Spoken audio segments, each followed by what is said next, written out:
안녕하세요. 신약개관 제11강 시간입니다. 지난 시간 배웠던 거 잠시 한번 나눠보겠습니다. 지난 시간에 사도행전에 대해서 저희가 나눴죠. 사도행전은 예수님이 승천하시기 전에 말씀하신 대로 예루살렘과 유다와 사마리아와 땅끝까지 이르러 주님의 복음이 전해지는 내용들을 이렇게 역사를 통하여 전개하고 있었어요. 처음에 이제 예루살렘 교회가 형성됐고 이후에 유다와 사마리아 쪽으로 그리고 안디옥 교회를 중심으로 해서 세계 선교로 흘러가는 모습을 우리는 보았습니다. 이 사도행전을 보면서 우리는 특별히 사도행전이지만 뭐라고 하는 게 더 낫다고 생각하는 분들이 있다 그랬죠. 사도행전이 아니라 성령행전. 성령이 인도하시고 사도들은 따르는 모습을 볼 수 있습니다. 특별히 복음이 이방인에게 전도될 때, 고넬료에게 복음이 전도될 때 보면 베드로는 자기가 생각지도 못한 그런 방향으로 성령께서 이끌어 주셔서 이방인에게 성령이 임하는 것을 경험하고, 또 사도행전 15장에서 보면 모든 사도들, 그 당시 제자들도 이방인에게 성령께서 복음을 전하신다라는 것을 깨닫고 알게 되고, 또 그것을 따라서 사도 바울은 그러한 길을 따라서 또 이방인들에게 계속 복음 전하는 모습을 볼 수 있었습니다. 그리고 사도행전은 28장에서 끝나지만 끝나는 이야기가 아니라 그랬죠. 결론이 없다 그랬죠. 계속해서 사도행전 29장, 30장, 31장 계속 우리는 성령의 인도하심을 따라 써내려가는 것이 바로 사도행전의 이야기입니다. 오늘은 이제 사도행전 이후에 있는 서신서, 편지의 글들을 함께 볼 텐데요. 오늘 서신서를 보면서 함께 묵상할 제목은 초대교회는 완벽한 공동체가 아니었다라는 것을 서신서를 통해서 분명히 알 수 있습니다. 물론 훌륭한 공동체입니다. 그러나 완벽하진 않았다라는 것. 그리고 나의 삶 또한 온전하지 못한 가운데 있죠. 그러면 완벽하지 않은 교회에 사도 바울과 같은 초대교회 사도들이 편지를 써서 그 교회를 권면하고 그 교회에게 하나님의 말씀을 또 예수 그리스도의 복음을 전했는데, 오늘 나의 삶도 완전하지 않을 때 하나님께서 나에게 어떠한 편지를 쓰실까 한번 묵상하면서 같이 읽으면 좋을 것 같습니다. 신약의 구조 첫 시간 했던 건데 한번 보면요, 저희는 그동안 역사서를 봤습니다. 마태복음, 마가복음, 누가복음, 요한복음, 사복음서와 함께 사도행전, 예수님의 공생의 역사, 또 사도들의 역사를 봤는데요. 이제부터 그것이 기초라고 한다면 기둥 역할을 하는 서신서와 또 서신서, 다 서신서입니다, 사실은. 근데 바울이 쓴 서신서가 대부분의 서신, 편지입니다. 바울 서신. 근데 바울 서신을 두 개로 나누면 하나는 교회를 향하여 쓴 교회 서신과 목회자, 특별한 사람에게 쓴, 목회자들에게 쓴 목회 서신을 나눌 수 있습니다. 또 하나는 사도 바울이 쓰지 않은 서신은 일단 공동서신이라고 보통 분류하고 일반 서신이라고 분류를 하는데요. 저희는 이제 로마서부터 시작해서 쭉 교회를 향한 교회 서신서, 그리고 디모데서부터 시작하는 빌레몬까지 쓴 개인에게 쓴 목회 서신서, 그리고 히브리서부터 쭉 요한계시록까지 쓴 공동서신을 이제 살펴볼 예정입니다. 그러면 신약 전체 27권의 신약 전체를 살펴볼 수 있게 되겠죠. 서신서를 들어가 보겠습니다. 근데 서신서는 역사서와 달리 어떤 스토리가 있진 않아요. 그러다 보니까 읽다 보면 은혜롭지만 또 한편으로는 또 지루할 수도 있습니다. 그런데 서신서를 읽을 때 우리가 한 가지 전체적으로 한번 생각하면서 읽을 필요가 있어요. 뭐냐 하면 서신서, 편지인데요. 누가 썼는가? 이 편지를 누가 썼는가? 알아두면 좋겠죠. 또 하나는 누구에게 썼는가? 대상이 누군가? 그러면 대상이 있다는 얘기는 왜 그 대상에 썼는가? 그리고 이 편지의 목적들을 한번 생각해 보면 참 좋을 것 같아요. 그리고 한편 생각해 볼 게 뭐냐면, 어떤 대상에게 특별한 목적으로 썼기 때문에 신앙의 어떤 전반적인 내용이 아니라 그 교회에 필요한 말씀들만 씁니다. 그러다 보니까 서신서 한 편만 가지고 복음의 풍성한 의미를 다 담아낼 수가 없어요. 담아낼 필요도 없었고요. 그러니까 전체 서신서는 통합적으로 사도 바울이 만약에 로마서 쓰고 갈라디아서 쓰고 고린도서 쓰고 여러 가지 편지를 쓰거든요. 그러면 그 편지들을 로마서만 보면서 사도 바울의 신앙, 사도 바울이 말하는 복음을 로마서만 볼 게 아니라 여러 가지 편지들을 통합적으로, 종합적으로 볼 필요가 있다는 겁니다. 사실은 서신서뿐만 아니라 모든 성경을 그렇게 볼 필요가 있습니다. 우리도 사복음서를 배웠잖아요. 사복음서가 왜 4개인가 고민해 보라 그랬죠. 왜 하나님은 이렇게 다양한 예수님의 이야기를 우리에게 주는가. 이 모든 것들이 풍성한 우리에게 은혜를 주는, 종합적으로 볼 때, 통합적으로 볼 때 더 큰 은혜가 있기 때문에 그런 것인데, 서신서 또한 마찬가지다라는 겁니다. 각 서신서만 볼 게 아니라 그 서신서의 중점 사항이 있으니까 어떤 서신서만 보고 모든 복음을 파악하면 안 됩니다. 전체적으로 볼 필요가 있다는 거예요.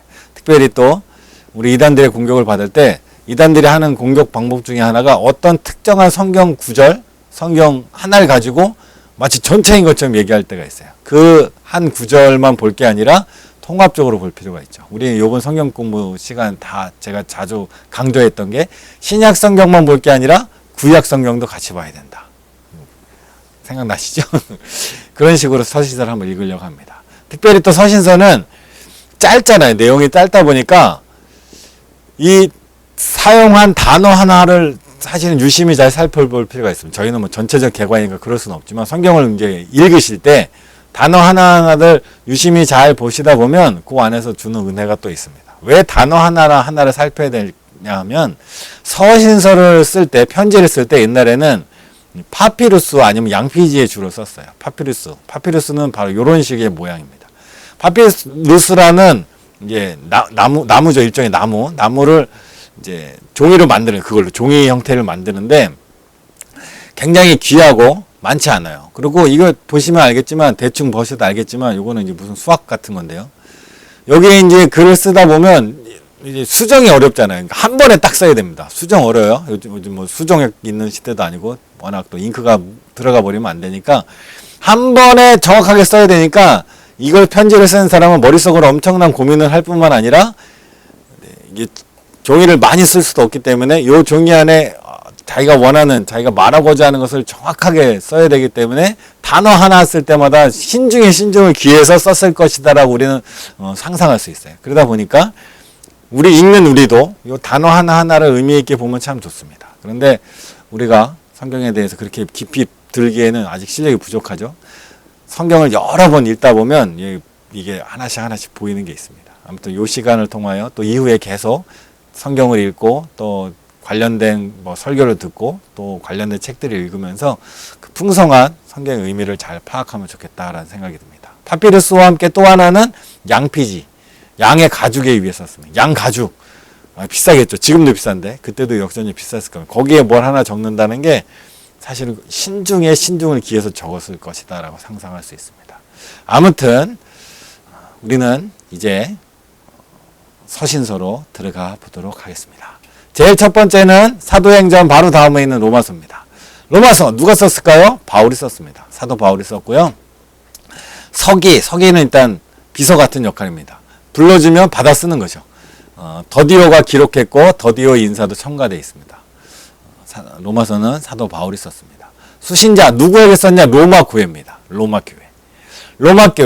교회에 편지를 썼는데 로마는 어떤 도시였냐면 로마는 주전 예수님 태어나기 전 약 750년경에 설립됐고 바울 시대에는 이미 100만 명이 넘을 정도로 많은 사람이 사는 당시에 유럽을 중심으로 한 세계 가장 큰 도시, 중심 도시입니다. 당시 로마, 제국 이름이 로마잖아요. 로마의 수도입니다. 장엄한 건물들이 가득했고 수많은 노예들이 있었습니다. 바울 시대 사람들은 로마는 법률, 문화, 국력, 학문 여러 면의 세계 중심이었다. 로마 교회는 누가 세웠을까요? 잘 몰라요. 두 가지 추측할 수 있어요. 하나는 유대인들과 유대교를 개종한 사람들이 오순절에 예수 그리스도를 믿고 따르게 되어 로마로 돌아갈 때, 오순절 성령 임할 때 그때 복음을 받아들이고 3,000명이나 그때 한 번에 회개했잖아요. 그 사람들 중에 로마에 살던 사람이 왔다가 돌아가서 로마의 교회를 개척했다라는 설이 있고, 또 하나는 바울이 아시아 마게도냐 헬라에서 세운 교회 출신의 그리스도인들, 바울이 세운 게 아니에요. 바울이 세우지 않은 건 분명해요. 그러니까 바울에게 복음을 들은 사람들이 로마에 정착하여 다른 사람들을 그리스도께 인도하는, 그래서 로마 교회가 세워졌다라고 추측합니다. 누가 세웠는지 몰라요. 사실 뭐 누가 세웠는지 중요하진 않습니다. 언제쯤 이 편지를 썼냐? 주후 약 57년경 바울의 3차 전도 여행을 마지막 무렵에 고린도에서 로마서를 썼습니다. 어딘지 헷갈리시죠? 지도를 한번 볼게요. 고린도 어디 있죠? 고린도는 바로 여기 있습니다. 여기 3차 여행이죠. 3차 여행은 아시아 쪽으로 출발해서 다시 돌아온 게 3차인데 고린도에서 로마를 향하여 편지를 썼다. 그럼 로마는 어디 있을까요? 고린도가 여기 있죠? 안디옥. 항상 선교의 출발 안디옥이죠. 여기서 이렇게 갔다가 다시 이렇게 돌아왔죠. 로마는 여기 있습니다. 고린도에서 로마를 향하여 편지를 썼습니다. 바울은 로마서를 썼을 때 로마 교회를 방문한 적이 없어요. 세우지도 않았지만 가본 적도 없어요. 예, 그때 로마를 향하여 편지를 썼습니다. 고린도에 있을 때. 자, 바울의 3차 여행 중에 고린도에서 기록했다라고 생각된다라는 겁니다. 바울은 고린도의 재무관 에라스도, 고린도의 재무관 에라스도가 이제 언급되는 걸로 봐서 추측하는 거죠, 사람들이. 내용은 무엇을 썼을까요? 제일 먼저 쓴 게 아니라 제일 중요한 것은 이신득이 믿음으로 의를 얻었다. 이신득이 어려운 한자어는 아닙니다. 믿음을 통하여 의롭게 되었다. 믿음으로 구원받았다라는 뜻입니다. 하나님은 누구든지 예수 그리스도를 중요합니다. 예수 그리스도를 믿는 자는 하나님의 의를 선물로 주었다. 바울은 로마서를 통해 하나님의 주권적인 구원 계획, 유대인과 이방인은 어떻게 그 계획에 합당하게 보여주는가. 유대인과 이방인 쓴 이유는 로마 교회는 유대 지역이 아니잖아요. 이방 지역에 있는 유대인뿐만 아니라 유대인이 아닌 사람들도 로마 교회에 있었어요. 그러다 보니까 유대인, 이방인 얘기도 같이 씁니다. 의롭고 조화로운 삶. 그렇죠? 의로운 삶, 조화로운 삶. 의와 믿음, 율법 모든 사람들 죄 같은 단어 도마서 60회 이상 등장한다라는 겁니다. 로마서를 흔히 바울의 복음이라고 불립니다. 핵심이란 얘기죠. 로마서를 활발하게 연구함으로써 교회 부흥의 역사가 많이 일어났어. 아우구스티누스, 마르틴 루터, 요한 웨슬리 등 종교개혁가들은 모두 로마서를 탐독하면서 자기 복음을 발견한 거예요. 로마서를 우리도 읽지만 그분들도 처음 읽을 때 뭔가 발견한 게 아니에요. 로마서 읽어 나가면서 자기 복음을 발견한 겁니다. 그 시대에 하나님이 필요한 복음. 그러니까 어쩌면 이 아구스티누스도 마르틴 루터도 요한 웨슬리도 상당한 시간 격차에 거쳐서 살던 분들인데 이분들이 로마서 안에서 은혜를 받고 그 은혜로 하나님의 인도하심을 따라 종교개혁을 이루어냈다라는 겁니다. 로마서는 신약에서 최고의 부분이며 가장 고결한 복음. 예. 말씀이 경중이 있겠습니까마는 하나님의 복음을 가장 잘 설명해 주고 있기 때문에 이런 소리를 한다라는 겁니다. 아까 처음에 말씀드렸지만 편지는 목적이 있고 이유가 있기 때문에 모든 복음을 항상 종합적으로 적지 않아요. 복음이란 무엇이다 설명하고 이러지 않아요. 그 특정한 교회 향을 뭘 쓰다 보니까 다양하게 썼는데 그중에 로마서를 쓸 때 사도 바울이 개척도 안 했고 가보지도 않았기 때문에 사실 로마 교인들이 사도 바울이 누군지 잘 모를 수 있어요. 그러다 보니까 자기를 설명할 때 내가 누구냐 설명하지 않고 사도 바울은 내가 믿는 복음은 무엇이다 라고 설명하다 보니까 복음의 정수가 거기에 나타난 거죠. 하나님의 은혜입니다. 신비하게도. 기독교 신앙의 대성당이다. 엄청 좋은 말을 많이 썼네요. 로마서에 대해서. 로마서에 나타나는 예수 그리스도. 로마서에 나타나는 모든 성경의 중심은 예수 그리스도입니다. 사도행전의 중심 인물도 제가 예수 그리스도가 말했죠. 로마서의 중심도 예수 그리스도입니다. 사도 바울이 중요한 게 아니에요. 예수 그리스도가 중요합니다. 사도 바울이 전하는 바로 예수 그리스도가 중요한데 예수님은 대속의 죽음을 통해 모든 믿는 자를 의롭게 하시 두 번째 아담이다 라는 겁니다. 여기서 나오는 게 핵심 구절 보면 로마서 1장 16절 17절 읽어볼까요? 내가 복음을 부끄러워하지 아니하노니 이 복음은 모든 믿는 자에게 구원을 주시는 하나님의 능력이 됨이라. 먼저는 유대인에게요. 그리고 헬라인에게로다. 복음에는 하나님의 의가 나타나사 믿음으로 믿음에 이르게 하나니 기록된 바 오직 의는 믿음으로 말미암아 살리라. 의는 믿음. 이신득이 로마서 3장 20절 24절 그러므로 율법의 행위로 그의 앞에 의롭다 하심을 얻은 육체가 없나니 율법의 행위로는 의롭다 하심을 얻을 수 없습니다. 율법으로는 죄를 깨달을 뿐입니다. 율법은 죄를 깨닫는 기능이 있어요. 없어져야 되는 게 아니라 기능이 있습니다. 이제는 율법에 하나님의 의가 나타나 율법 위에 율법을 초월하는 하나님의 의가 나타났는데 율법과 선지자들에게 증거를 받은 것이라.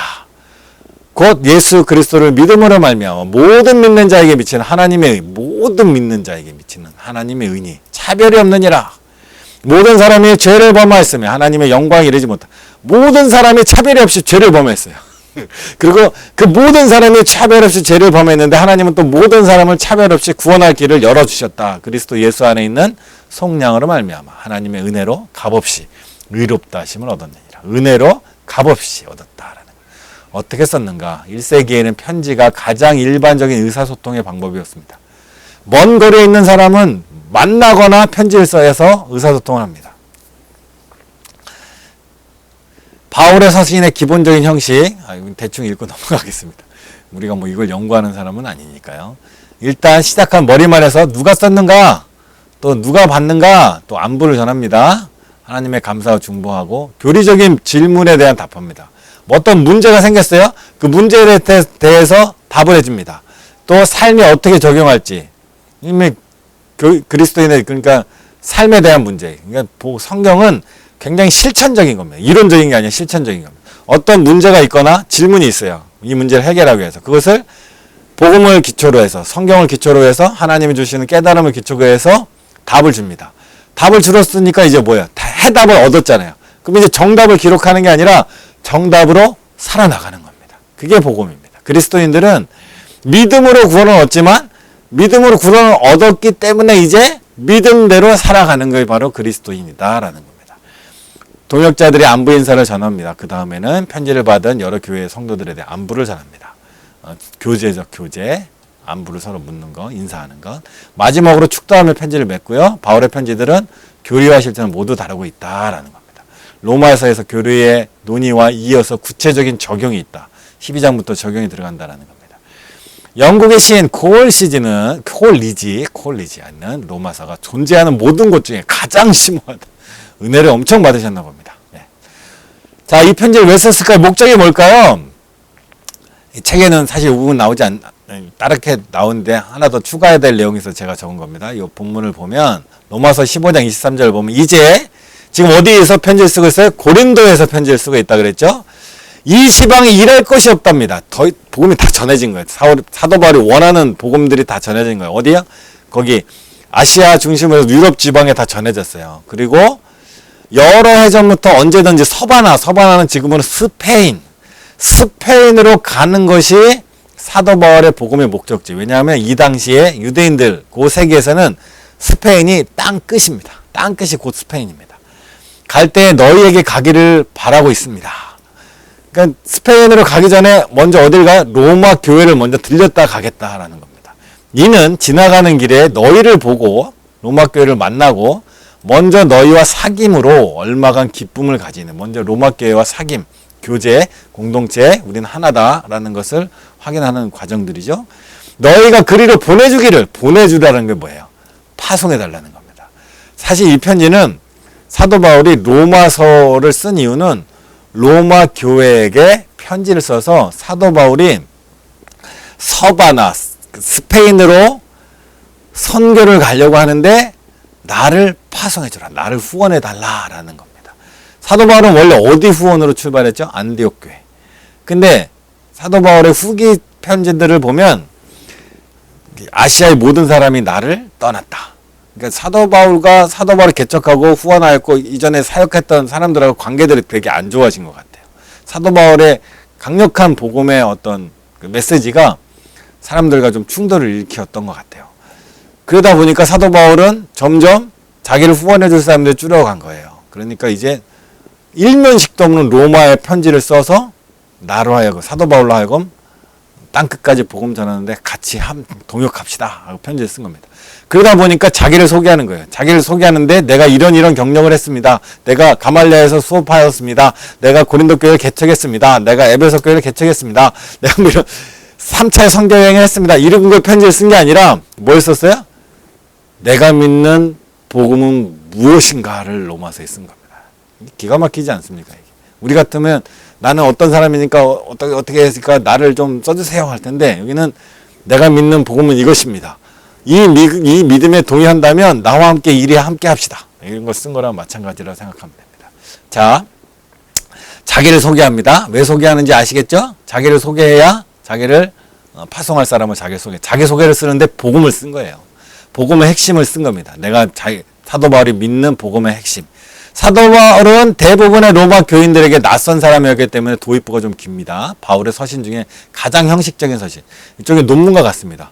그렇죠? 자기 논문. 아는 사람이 있는 게 아니야? 복음을 전하는 거, 복음을 알리는 거예요. 그 사람한테. 자기가 믿는 복음을. 로마서에서 바울은 당시 아직 강마을에 구두로 떠돌던 기독교 교리를 모든 범위에서 훌륭하게 정리를 했습니다. 그냥 사람들의 말로 제자들과 사도들 또는 이제 그의 제자, 사도들의 제자들이 전해졌던 복음들을 사도 바울은 이미 머릿속에 다 알고 있어요. 그래서 자기도 그렇게 전했는데 그것을 총 정리해서 자기가 믿는 복음을 로마서에 적어서 보내준 겁니다.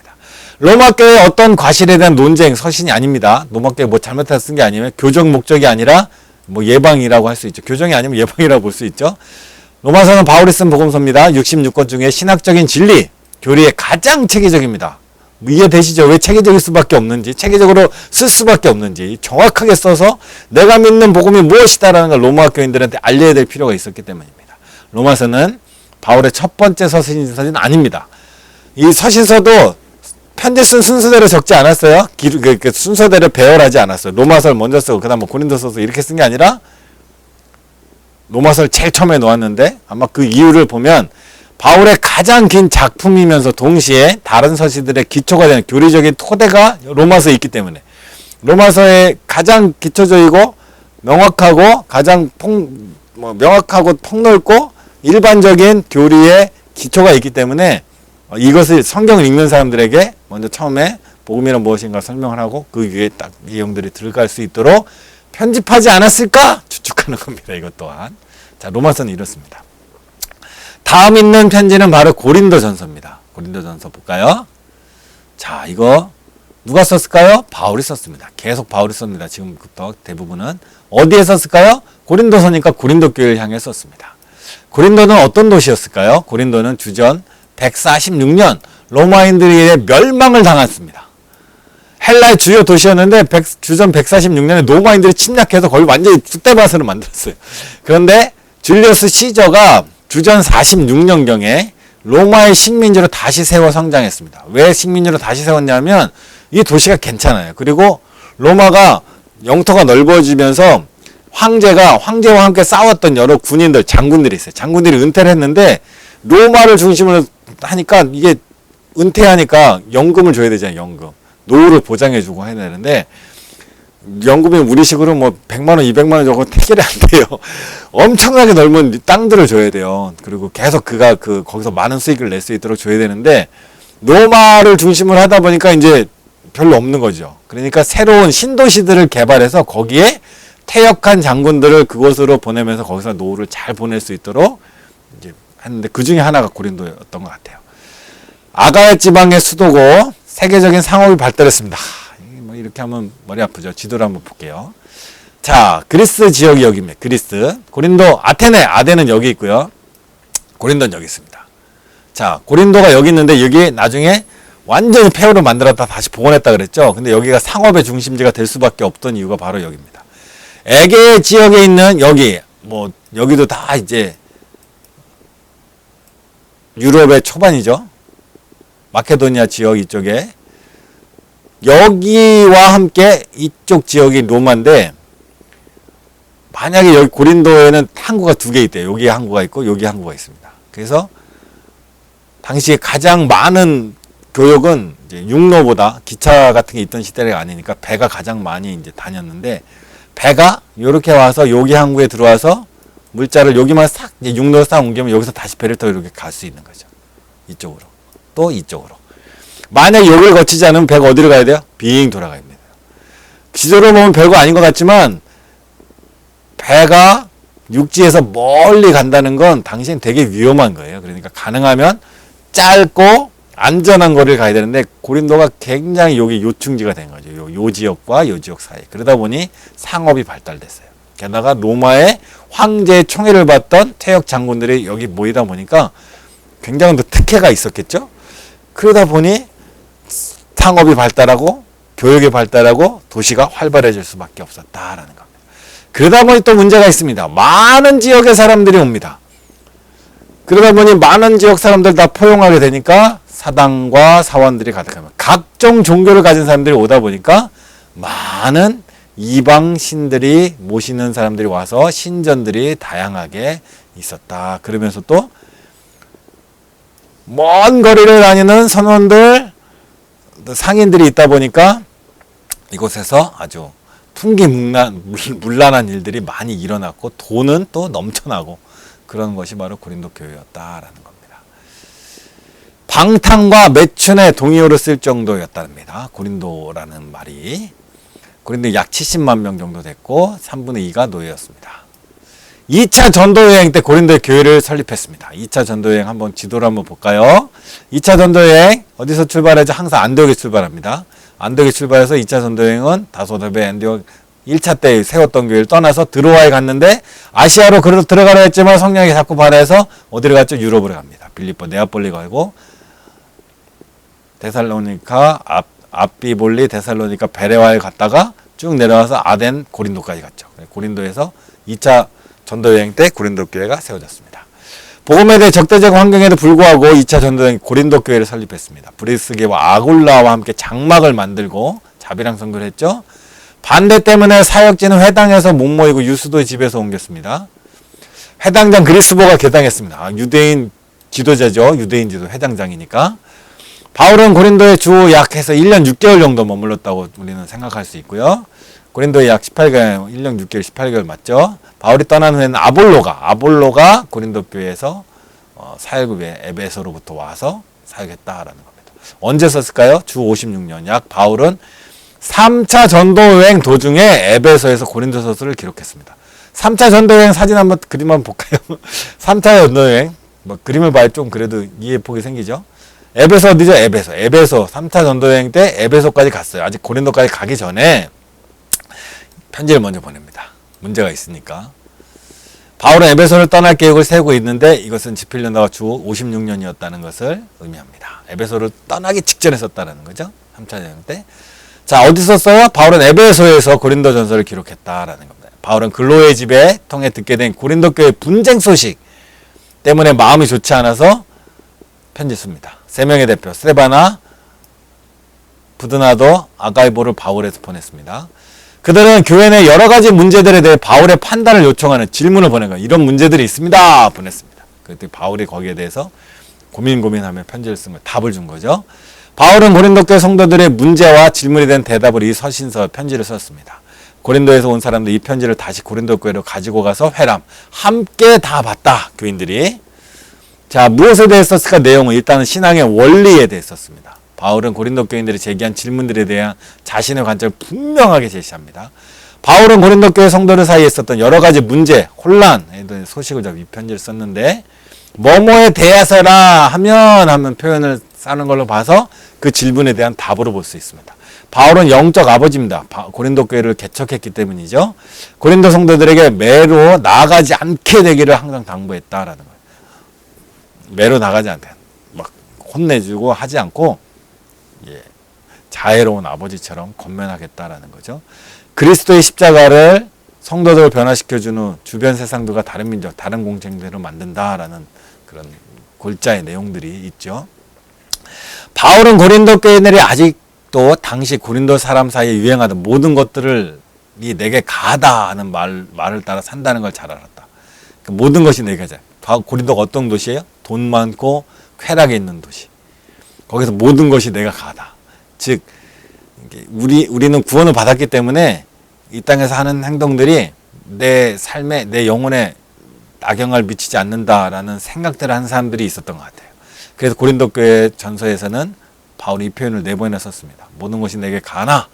그처럼 고린도에 살고 있는 하나님의 백성들이 그리스도인이라기보다 고린도인답게 살고 있다는 거예요. 고린도의 어떤 문화적인 어떤 흐름에 따라가고 있는 거죠. 바울은 계속해서 새로운 삶의 길을 따라 살기, 새로운 삶의 길, 복음을 따라 살아, 새 피조물로 살라라는 거죠. 절대로 포기하지 않았습니다. 하나님도 그렇다. 하나님은 절대로 하나님의 자녀를 포기하지 않으신다. 고린도전서에 나타난 예수 그리스도. 어떤 복음을 전하고 있나 하면 예수 그리스도께서 성도들의 삶의 모든 영역 관련이 있다라는 겁니다. 고린도 교인들은 분리시킨 거죠. 교회에서의 삶과 세상에 나가서의 삶을 분리시킨 거예요. 왜냐하면 교회에서 말하는 삶과 세상에서 삶이 똑같이 하려니까 좀 자기들이 불편한 거죠. 세상에 나가면 돈을 따라 살고 또 쾌락을 따라 살려는 욕심들이 생기죠. 그래서 여러 가지 문제들. 그래서 당파가 생기는 것도 그 고린도 교회는 여러 가지 파가 나는데 이것도 고린도 문화의 하나의 흐름입니다. 제가 아까 말씀드렸지만 고린도 교회라는 것은 로마의 퇴역 장군들이 있어요. 그러니까 퇴역 장군들 몇 명이 있으면 그 사람들이 그곳의 가장 중요한 세력들이 되는 겁니다. 그러면 그곳에 돈이 있고 뭐 기회가 있기 때문에 많은 젊은이들이 모여들면 거기서 어떻게 해요? 나는 누구의 후원을 받고 나는 누구의 계열이고 나는 어떤 장군 계열이고 하는 계열이 나눠지는 게 일반적인 상식이에요. 그러다 보니 고린도 교회도 나는 베드로파다, 나는 예수파다, 나는 바울파다, 나는 아볼로파다 이렇게 자연스럽게 세상의 문화가 교회 안에 형성이 되는 거죠. 그러다 보니 분리가 일어난 거예요. 근데 이것이 사도 바울이 보기에는 이건 교회가 아니라 고린도잖아 이거죠. 교회가 되라 이게 교회가 다시 교회를 회복하라. 교회는 뭐냐 다시 말해주는 거죠. 복음이 뭐냐 뭐 이런 것들이 나오는 거죠. 자, 너희 몸은 고린도의 핵심 구절을 봅니다. 고린도전서 6장 19절 29절 너희 몸은 너희가 하나님께로 받은 바 너희 가운데 계신 성령의 전이다. 하도 이상한 짓을 많이 하니까 너희 몸 자체가 거룩한 성령의 전인 줄 알아라. 세상에 나가서 네 몸뚱이를 막 굴리지 말라 이거죠. 너희는 너희 자신의 것이 아니다. 값으로 산 것이 되었으니 그러지 너희 몸은 이제 하나님께 영광을 돌리는 데 써라. 너희 쾌락을 추구하고 뭐 세상의 명예를 추구하고 돈을 추구하는 그런 고린도인들의 문화에서 벗어나지 못한 고린도인으로만 살지 말고 이제 그리스도인으로 살라라는 내용이 들어있는 거죠. 그런즉 고린도전서 10장 23절 그런즉 선줄로 생각하는 자는 넘어질까 조심하. 고린도 교인들은 또 교만했어요. 이 당시에 유력한 사람들의 눈에 띄기 위해서는 오늘날은 어떻게, 오늘날 만약에 이제 사람 눈에 뜨려면 뭐 좋아야 되는 게 많이 있죠. 뭐 좋은 대학을 나온다, 스펙이 좋다든지 뭐가 있어야 되잖아요. 당시에는 뭘 잘해야 되냐, 말을 잘해야 돼, 말을 연설 잘하고. 왜냐하면 이제 법률적인 문제들, 상업 문제들 다 이렇게 사람들을 설득하는 설득력이 되게 중요합니다. 그러다 보니까 이 사람들이 공부를 많이 한 사람들이 있어요. 그리고 말 잘하는 사람들이 있어요. 그러니까 자기들이 굉장히 뛰어나다 생각해요. 그러다 보니 선줄로 아는 생각하는 사람들이 있습니다. 사람이 감당할 시험 밖에 너희가 감당할 일은 오직 하나님 미쁘신 너희가 감당할 만한 시험당을 허락하지 않아. 시험당할 쯤에 또한 피할 길을 너희에게 능히 감당하시나. 그러니까 자기 하나님의 은혜로 뭐 어려움들을 극복해 나가고 기도로 신앙으로 살아야 되는데 이 사람들이 막 머리가 좋고 뭐 상상이 되죠. 줄을 잘 서서 문제를 해결해 나가고 이런 문화들이 있다 보니까 또 뭐 이런 얘기들을 한 것 같습니다. 자, 어떻게 고린도 교회가 질문한 내용에 바울의 답의 형식을 기록되어 있습니다. 뭐뭐에 대해서는 아까 나왔죠. 왜 썼는가? 바울은 고린도 교회 성도들 사이에 있었던 여러 문제, 혼란에 대한 소식을 접하고 편지를 썼습니다. 초대교회의 문제점에 초대교회는 완벽하지 않아요. 문제들이 많이 있어요. 사실 대부분의 편지들은 문제점들입니다. 문제 아니면 예방. 고린도전서에 잘 보여준 서신서는 없습니다. 꾸미 먹고 진지하고 소박하게 고린도 교회에 있는 사회적 문제, 도덕적 문제, 영적인 문제를 다 다루고 있어요. 양이 좀 많아요. 그렇죠? 고린도전서는 신약 교리에 중요한 공헌을 합니다. 로마서만 본다고 해서 교리를 아는 게 아니에요. 아까 말했죠. 종합적으로, 통합적으로 봐야 된다 그랬죠. 고린도전서는 고린도전서대로의 일이 있습니다. 특별히 고린도전서에는 또 여러 가지 일들이 있지만 거기서 뭔 얘기도 나오냐면 성찬식 얘기도 나오잖아요. 사도 바울의 서신서 중에 성찬식에 대한 얘기가 나온 게 딱 하나예요. 고린도전서밖에 없어요. 네. 그리고 어디 있어요? 또 복음서에. 그러니까 복음서와 고린도전서를 통합적으로 보면서 성찬식의 내용들을 우리는 알 수 있게 되고요. 또 바울의 성찬식에 대해 여기만 썼지만 다른 복음서의 여러 가지 내용들의 골자들을 보면서 전체적인 이제 복음의 의미들을 우리는 또 알게 되고 그래서 복음에 대해서 더 풍성한 의미를 알게 된다라는 겁니다. 교회의 조직, 영적인 은사들, 역할, 부활과 같은 교리에 대해서 다양한 문제들이 고린도서에 나옵니다. 고린도서를 읽을 때 바울이 얼마나 골치 아프면서 이걸 썼을까. 그리고 고린도 교인들은 세상의 쾌락, 또 세상의 좋은 것들을 누릴 수 있는 그런 환경 속에서 그들이 어떤 삶을 살았을까. 그럼 또 나는 또 어떤가? 나는 또 세상 문화에 얼마나 또 물들어 있는가? 나도 모르는 사이에 난 정말 복음적으로 살고 있는가? 돌아보면 은혜가 더 되겠죠. 다음은 고린도 후서입니다. 고린도 후서는 누가 썼을까요? 전서와 같이 후서도 바울이 썼습니다. 받는 사람은 누굴까요? 전서와 같이 후서도 고린도 교회가 받습니다. 고린도 후서는 실제로 바울이 고린도성에 쓴 네 번째로 쓴 편지입니다. 전서 후서라 두 개뿐이 없는 게 아니라 중간에 편지들에 몇 개 사라진 게 있어서 여기 이제 일제는 네 번째 편지로 보입니다. 어떤 사람은 세 번째라고 하는 사람도 있어요. 고린도전서 5장 9절에는 바울이 먼저 보낸 편지라고 하는데 또 그 이후에 고린도전서 써보냈다라는 거. 이제 고린도전서 전에 이미 먼저 보낸 편지가 있었고 그 다음에 고린도전서 두 번째고, 고린도전서를 보낸 이후 고린도 교회는 바울을 반대하는 사람들을 선동하고 거짓 교사들의 몸살을 또 알았습니다. 편지를 보냈는데 문제가 해결이 안 됐어요. 그들은 바울을 변덕스럽고 교만하고 용모와 말에 있어서 인상적이지 못하고 부정직하여 예수 그리스도의 사도의 자격을 갖추지 못했다고 지금 바울을 깎아내리는 거죠. 그런 일들이 있습니다. 바울이 굉장히 오해받고 있는 거죠. 오해받고 비난받고 있는 일들. 이렇게 열심히 진리 안에 살아도 그런 일들이 벌어지는 겁니다. 디모데는 바울의 자식과 같은 동역자이면서 제자와 같은 사람이죠.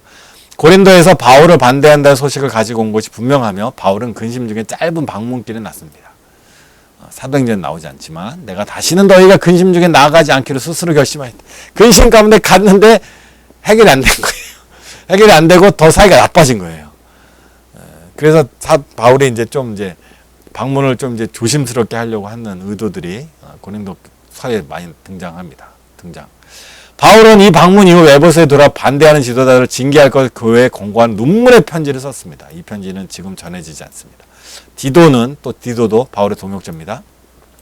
이 세 번째 편지를 고린도 교회에 전했고 마게도냐에 돌아와 바울에게 다수의 고린도 교회 성도들의 마음을 바로 잡혔다는 기쁜 소식을 전했다라는 겁니다. 바울은 회개한 다수의 고린도 교회 성도들에게 감사하고 여전히 의심한 몇몇 성도에게 자신의 사도적 권위를 번영하기 위해 네 번째 편지 고린도 후서를 쓰게 됐다라는 겁니다. 여러 가지 문제들, 그 안에 있는 여러 가지 교회에서 바울에 대해 비난하는 내용들을 다 들은 거죠. 거기에 대해서 변론하는 내용들, 이해시키는 내용들을 적은 거죠. 이후 바울은 고린도로 세 번째 여행을 떠났습니다. 언제인지는 정확하게 연수는 알 수 없지만 언제 이 편지를 썼냐? 주후 56년경에 썼다라는 거예요. 고린도전서를 기록하고 6개월에서 18개월 후에 반년 내지 1년 반 뒤에 고린도서를 기록했다. 그 안에 고린도전서를 쓰고 나서 해결된 문제도 있지만 또 다른 문제도 발생했기 때문에 고린도서를 다시 썼다는 겁니다. 어디서 썼냐? 바울은 마케도냐, 지금 빌립보에서 고린도후서를 기록했다라고 생각됩니다. 아마도 빌립보가 어디죠? 생각나시나요? 빌립보는 어디냐? 고린도는 어디죠? 고린도는 여기 있죠. 빌립보는 어디냐? 빌립보는 여기 있습니다. 빌립보에서 아까 처음 편지 어디서 썼죠? 에베소에서 편지 쓰고 중간에 또 있다가 또 나중에 빌립보에서 다시 또 편지 쓰고 이렇게 된 거죠. 자, 주제, 내용 무엇 썼냐? 사도직 변호. 고린도후서의 매우 중요한 주제 중에 하나 사도직 변호입니다. 바울은 고린도후서에서 자신의 행동, 품성, 예수 그리스도의 사도로서의 부르심을 변호합니다. 사도직을 왜 변호했냐 하면 사도직에 대하여 흔들리면 바울이 전하는 복음 자체가 흔들리는 거죠. 만약에 누군가 어떤 목사님이 왔어요. 설교를 했어요. 너무 은혜로웠어요. 근데 그 목사님이 안수를 받지 않은 가짜 목사였다. 그러면 그 아무리 은혜로웠던 설교도 우리는 그걸 받아들일 수 없잖아요. 그건 마찬가지예요. 사도 바울이 아무리 은혜롭고 복음의 핵심을 말했다 할지라도 그가 사도가 아니다. 그가 편지에 계속 쓰잖아요. 그리스도로부터 예수님이 나를 사도로 지명하였다라고 쓰는데 그게 부정되면 사도 바울이 한 모든 내용들이 부정될 수 있기 때문에 이건 매우 중요한 사안이기 때문에 사도 바울이 자기의 사도직을 변화하는 겁니다. 특히 10장에서 13장에 두드러집니다. 분명히 사도라 주장하는 유대인이 말하는 것이다. 13장의 반대는 나는 지극히 크다는 사도들보다 부족한 것이 조금도 없는 줄 생각하나 하면서 여러 가지 이야기를 계속 써나가는 거죠.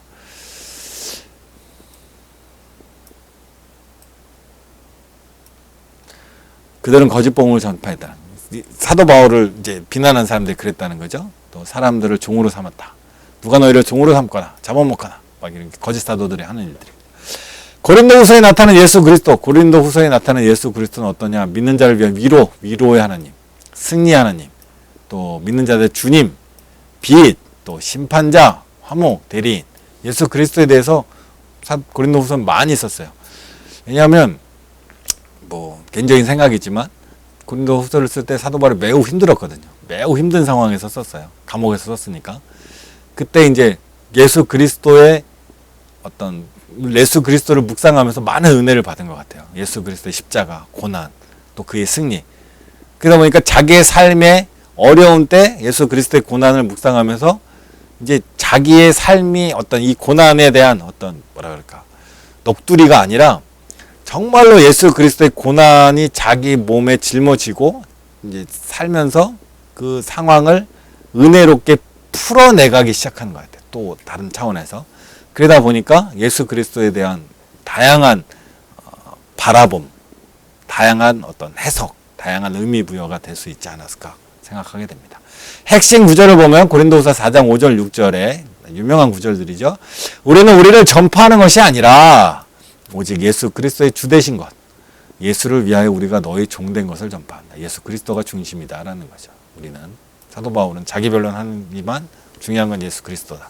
어두운 데에 빛이 비치라. 아까 나왔죠. 예수 그리스도는 빛이시라. 그 하나님께서 예수 그리스도의 얼굴에 있는 하나님의 영광을 아는 빛을 우리 마음에 비추셨느니라. 5장 17절 19절 보면 그런즉 누구든지 그리스도 안에 있으면 새로운 피조물이라. 새로운 피조물. 옛날처럼 계속 그렇게 살지 말라. 고린도 사람으로 살지 말고 새로운 피조물로 살라 이거죠. 이전 것은 지나갔으니 보라 새 것이 되었도다. 모든 것이 하나님께로부터 났으며 그가 그리스도로 말미암아 우리를 자기와 화목하게 하시고 또 우리에게 화목하게 하는 직분. 갈등이 많고 분란이 많잖아요. 그 하나님께서 그리스도 안에 계시다 세상을 자기와 화목하게 하시며 그들의 죄를 그들에게 돌리지 아니하시며 화목하게 하는 말씀을 우리에게 부탁하셨느니라. 세상과 화친을 맺고 세상을 따라가지 말고 세상의 죄를 하나님의 화목으로 돌려서 변화된 삶을 살라라는 의미들을 다 담고 있는 거죠. 어떻게 신약 성경에 가장 자서전적 스스로 자기 얘기, 자기의 심정들이 여기에 많이 나와요. 근데 그 심정이 좋은 심정은 아닙니다. 막 괴롭고 힘들고 아픈 이런 게 많아요. 로마서에 바울의 지성이 새겨져 있다면 바울의 지성은 로마서에, 고린도후서에는 바울의 감성이 배어 있습니다. 그래서 읽다 보면 굉장히 그러니까 슬픈 또 많이 안타까운 부분들이 많이 있어요. 고린도후서는 회람 서신이라기보다는 개인적인 일기 같습니다. 일기. 누가 읽으라고 쓴 게 아니라 자기의 마음들을 진솔하게 담은 거죠. 바울의 성품, 동기, 우선순위, 소망, 감정들이 어느 것보다 분명하게 드러납니다.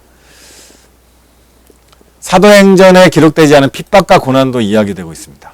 다메섹에서 탈출할 경험을 상세히 다메섹에서 탈출했죠. 다메섹에서 아레다 왕의 고관이 나를 잡으려고 다메섹 성을 지켰으나 나는 광주를 타고 돌창문으로 성령으로 내려가 그곳에서 벗어났노라. 광주리를 타고 성령을 벗어났다. 어려운 일들을 많이 겪으셨어요. 바울님께서. 낙원에 대한 환상과 계시를 소개합니다. 자기 육체의 가시를 또 언급하기도 합니다. 10장에서 13장에는 바울은 자신의 사도직을 변명하기 위해 역설과 풍자를 능숙하게 사용하며 소위 어리석은 자의 연설이라고 불리는 대목에서 바울은 능력과 특별한 영적 은사를 지녔다는 허영심에 사로잡힌 일본 고린도 교회 성도들에게 허영심, 신앙적인 허영심입니다. 자기가 뭔가 된 줄 아는 거죠. 넘어질까 조심하라 그랬죠. 자기가 뭔가 똑똑하다. 나는 많이 안다. 복음을 많이 이해했다. 나는 저 사람들보다 훨씬 낫다. 이해력이 좋다. 나는 믿음의 한수이다 생각하는 사람들, 허영심입니다. 성도들에게 자신의 견딘 핍박과 연약함을 자랑합니다. 네가 얼만큼, 당신이 얼만큼 성경을 많이 하는가, 당신이 얼만큼 영적 체험을 했는가, 이게 자랑이 아니라 우리의 연약함을 자랑해야 합니다.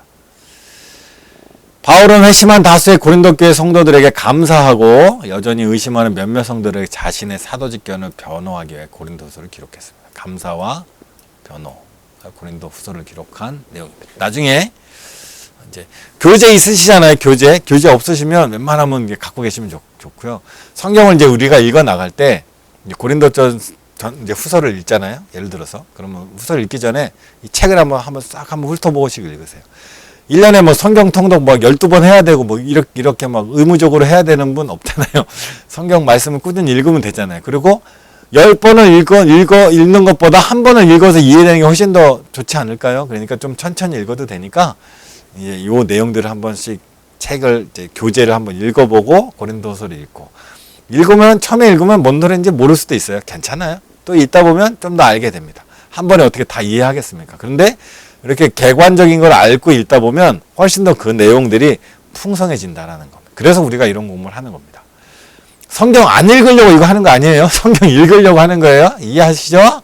자, 다음은 갈라디아서입니다. 누가 썼냐? 누가 썼어요? 바울이 썼습니다. 수신 자 누구냐? 갈라디아 교회입니다. 교회를 향해서 두 분은 계속 교회 서신을 하고 있습니다. 갈라디아 지방은 어디인가? 바울이 바나바와 함께 1차 전도 여행 때 전도했던 도시들을 포함하는 갈라디아 한 지역이 아니라 넓은 지역입니다. 1차 전도 여행은 이방인 그리스도인들에게 율법 준수를 요구해야 하지만 대한 결정을 내린 예루살렘 공회 이전 사도행전 15장에 유대인 이방인들에게 율법 준수는 하지 말고 몇 가지만 지키라고 했죠. 뭐 우상의 제물, 뭐 피, 뭐 음행을 피하라 이런 세 가지 있죠. 사도행전 15장에 나옵니다. 그 이전에 썼다는 거야. 그러니까 이방인들에게 복음 전할 때 어떻게 해야 하는가에 대한 명확한 어떤 이런 그 규정 같은 게 거의 없이 전해지기 시작할 때 초기죠, 초기.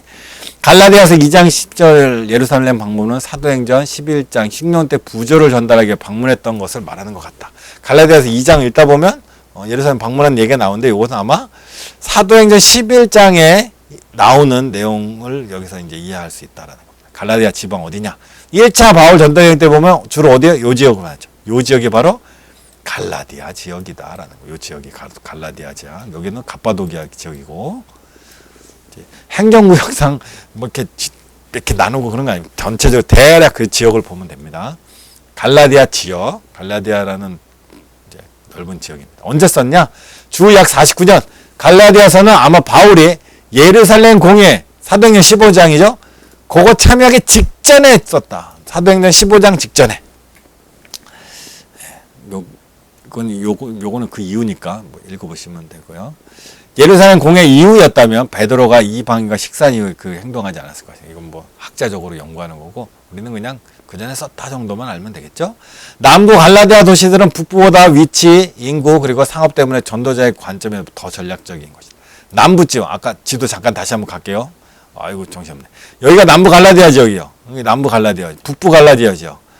그러니까 북부가보다 남부가 훨씬 더 뭐가 좋겠죠. 바다가 가까우니까 훨씬 더 상업적으로나 여러 가지 사람들도 많고 그래서 상업 때문에 위치는 이제 접근하기 좋으니까 그리고 인구도 많고 상업도 훨씬 발달됐으니까 전도자 입장에서 훨씬 더 전략적인 것. 전도자는 일부 사람 없는 곳 가서 전도하는 거 아니에요. 사도 바울은 도시들만 다녔어. 사람 많은 곳. 복음이 흘러가려면 사람 없는 많은 곳에 가서 해야 이제 복음이 막 퍼져나갈 거 아니에요. 사람 없는 곳에 그냥 한 3일 가면 한 명 있을까 말까 하는 곳에 복음 전하면 그 사람이 전도 또 어떻게 하겠어요. 그러니까 사람 많은 곳으로 전략적으로 갔다라는 겁니다. 2, 3장에 언급되는 바나바는 북부 갈라디아 교회들보다 남부 갈라디아 교회가 더 친밀했다. 왜냐하면 바나바는 2차 전도 여행 때 바울과 함께 하지 않았고 북부 갈라디아 교회들은 2차 전도 여행 때 세워졌다고 추측되기 때문이다. 네. 그런가 보다 하십시오. 이거는. 어디서 썼냐? 안디옥에 썼습니다. 안디옥 어디죠? 안디옥. 네, 지도 한번 볼까요? 안디옥. 사도 바울의 사역의 중심지. 시작점. 안디옥에서 갈라디아를 향하여 편지를 썼다라는 겁니다. 자, 내용을 봅시다. 율법으로부터의 자유. 행위 구원이냐, 이신칭이냐. 로마서에 나왔죠, 이신칭이? 아니요, 로마서는 이신득입니다. 여긴 이신칭이, 로마서는 이신득이. 자, 이제 책이 안 나오지만 강의를 듣는 사람들을 위한 특별 팁. 로마서와 갈라디아서는 둘 다 율법과 우리의 행위, 구원과 요거에 대해서 하고 있어요. 근데 요 둘 개가 조금 차이가 있는데 뭐냐 하면 로마서는 율법과 구원에 관한 문제예요. 율법으로 구원을 받냐? 믿음으로 구원을 받냐? 그렇다면 갈라디아서는 뭐냐? 구원의 문제가 아니라 구원을 이미 믿은 사람들은 율법을 따라 살아야 되냐? 아니면 자유 안에서 성령의 인도하심을 따라 살아야 되냐? 라는 문제가 갈라디아에서의 문제입니다. 로마서는 이신득이 믿음으로 구원을 받냐의 문제라면 갈라디아서는 율법을 따라 살아야 되냐 말아야 되냐 문제. 아까 말했지만 사도행전 15장에 보면 이방인들에게 율법을 강요하지 마라. 할례를 시키지 마라 하잖아요. 그 이전에 썼다 그랬잖아요. 그 이전에 썼다 보니까 그 내용 이전에 쓰니까 사도 바울은 이미 성령이 그렇게 우리 이방인들을 인도한다는 걸 알았기 때문에 이방인들에게 편지를 쓰고 이방인 그리스도인들에게 편지를 쓸 때 이제 하나님을 예수를 영접하고 하나님 믿는 사람이 되었다면 그 당시에 많은 유대인들이 율법을 지켜야 되고 할례를 받아야 된다고 생각할 때였어요. 근데 사도 바울은 구약을 이제 3년 동안 연구하면서 또 하나님의 계시, 예수 그리스도의 계시, 성령의 인도하심을 보면서 이방인들에게 이제 이 율법이 중요한, 율법을 넘어서야 된다는 걸 깨달은 거죠. 그러니까 구원받은 사람이 할례 받고 율법을 지켜야 한다는 당시에 사도 바울은 아니다. 우리는 율법을 따라 사는 사람이 아니라 성령의 인도하심을 따라 사는 사람이다. 그것을 다른 말로 표현하면 우리는 자유자다라는 겁니다. 지금도 바로 이 갈라디아에 나오는 그런 자유를 우리가 얻고 있는 거죠. 바울은 갈라디아 교인들이 갑자기 일부 유대주의들의 거짓가리 팀이 뭐냐? 율법을 지켜야 한다. 할례를 받아야 한다라는 겁니다. 이방인이지만 예수 그리스도를 영접했다면 이제 유대인이 돼야 한다라는 겁니다. 넘어갔다는 보고를 듣고 이 편지를 기록합니다. 근데 사람들이 넘어갔어요. 왜? 미혹된 거예요. 왜? 예수님이 율법을 폐하러 온 게 아니잖아요. 그 율법을 지켜야죠. 율법을 지켜야 되니까 어떻게 해요? 율법을 보니까 할례가 있잖아요. 할례를 다 받아야 된다고 생각하죠. 당시 사람들이. 믿음으로 구원을 얻었어요. 이미. 로마서는 믿음으로 구원을 받는다 얘기고, 갈라디아서는 믿음으로 구원을 얻었어요. 갈라디아 성도, 교회 성도들은 믿음의 항해를 버리고 행위에 근거한 새로운 구원의 길을 들어선 것 같은 염려를 하게 됐다. 믿음의 항해를 버렸어요. 그리고 행위에 근거한 새로운 구원의 길이라기보다 새로운 생활에 들어선 것 같은 염려를 얻은 거죠. 이제 우리는 믿었으니까, 믿다 보니까 당시에는 신약 성경이 없던 구약만 있어요. 성경이. 그러면 예수 그리스도 영접했으면 이제 복음을 들어야죠. 근데 복음은 누가 와서 전해줘야 됐잖아요. 근데 구약 성경은 어디서나 구할 수는 없지만, 어디서나 구할 수는 없어요. 성경은. 근데 성경이 있잖아요. 성경을 살피고 또 성경을 전해주는 사람들 얘기 들어보니까 율법이 있는 거예요. 그 율법을 발견했는데 율법을 지켜야 되는 거예요. 안식일을 거룩히 지키고 막 이런 규정들이 있잖아요. 그걸 지켜야 된다고 당연히 사람들이 생각할 수밖에 없던데, 근데 그것이 어떤 가르침? 거짓 가르침. 지금도 그래요. 성경을 가지고 우리를 속이는 게 이단이에요. 성경에 내용이 없기 때문에 말하는 게 아니야. 성경을 잘못 적용한 거죠. 그렇죠. 안식을 할례 행하는 거 나오잖아요. 모세율법에 나오잖아요. 아브라함도 자식들 할례 했잖아요. 믿음의 자식이잖아요. 우리가 다. 그러니까 우리 할례 받아야 된다 그러면 성경이 있잖아요. 성경이 있잖아요. 그런 식으로 하면 안 된다라는 겁니다. 바울은 하나님의 복은 우리를 죄인이라고 선고하는 율법이 아니라 믿음을 통해서 온다. 믿음은 우리가 그리스도 안에 자유를 누린다. 자유. 우리 삶의 자유를 누립니다. 자유. 이거 아마 고린도 교인들한테 이 얘기했다면 고린도 교인들은 무슨 짓 할지 몰라요. 그러니까 편지라는 건 수신자들의 그 상황에 따라서 쓰니까 하나만 가지고 이거야 그리고 그것만 붙들고 사면 안 돼요. 폭넓게 이해해야 합니다. 고린도 교인들한테 절대 아마 이 소리 안 했을 거예요. 자유 이런 소리. 고린도 교인들 이 소리 들었으면 뭔 짓 할지 우리는 상상이 안 됩니다. 믿음으로 그리스도 안에서 누리는 자유는 방종이 아닙니다. 그렇죠? 성령이 이끄는 삶으로 가야 됩니다. 성령의 의의 열매를 맺어. 열매가 있는 삶. 자유, 그것은 방종이 아니라 성령이 이끄는 삶. 그리고 그 삶에는 열매가 나타납니다. 열매가 없다고 함부로 판단해서는 안 되겠죠. 아무튼 그건 이제 자세한 내용은 성경을 계속 읽으시면서 한번 묵상해 보시고요.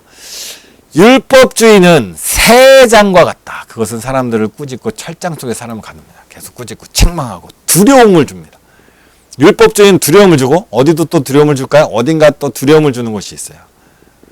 기쁜 것 같지만 두려움을 주는 게, 근본적으로 두려움으로 복음을 얘기하고 두려움으로 신앙을 얘기하는 사람들은 우리는 뭐 책망을 들어야죠. 잘못했으면 책망 듣고 회개해야죠. 그러나 그것을 계속 그것으로만, 두려움으로만 유지한다면, 그리고 뭔가 테두리 안에 가둬놓고 한다면 그것은 문제가 있는 겁니다. 거짓된 신, 거짓 신은 100%라는 신입니다. 100%라는 신. 완벽을 기대합니다. 우리는 완벽할 수 없어요. 사람도 그렇고 교회도 그렇고 가정도 그렇고 완벽할 수 없어요. 이 신은, 이 완벽 100%라는 신은 양심적으로 예민한 수많은 사람들을 신경쇠하게 걸리게 만듭니다. 양심적인 사람들의 마음을, 그렇죠, 부족해, 막 책망하죠. 우리 이래갖고 구원 받겠냐 그러면 못 받을 것 같죠. 정말 행위로 보면 당연히 받을 수 없죠. 이래갖고 받겠어요. 못 받지. 그런데 구원은 그 행위가 아니다라는 거예요. 하나님의 값없는 은혜라는 겁니다.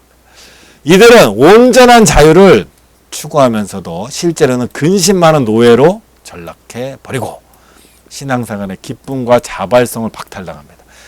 기쁨으로 해야 되는데 자발성 해야 되는데 그게 사라집니다. 왜? 이거 잘못하면 제대로 안 했다고 혼나고, 이렇게 하면 이렇게 했다고 혼나고, 저렇게 하면 저렇게 했다고 혼나고.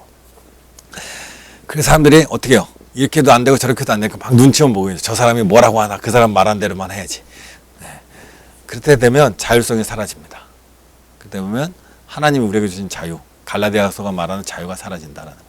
당시 할례받은 그리스도인은 할례받지 않은 그리스도인들 2등 신분을 여기에 구박하고 있었다.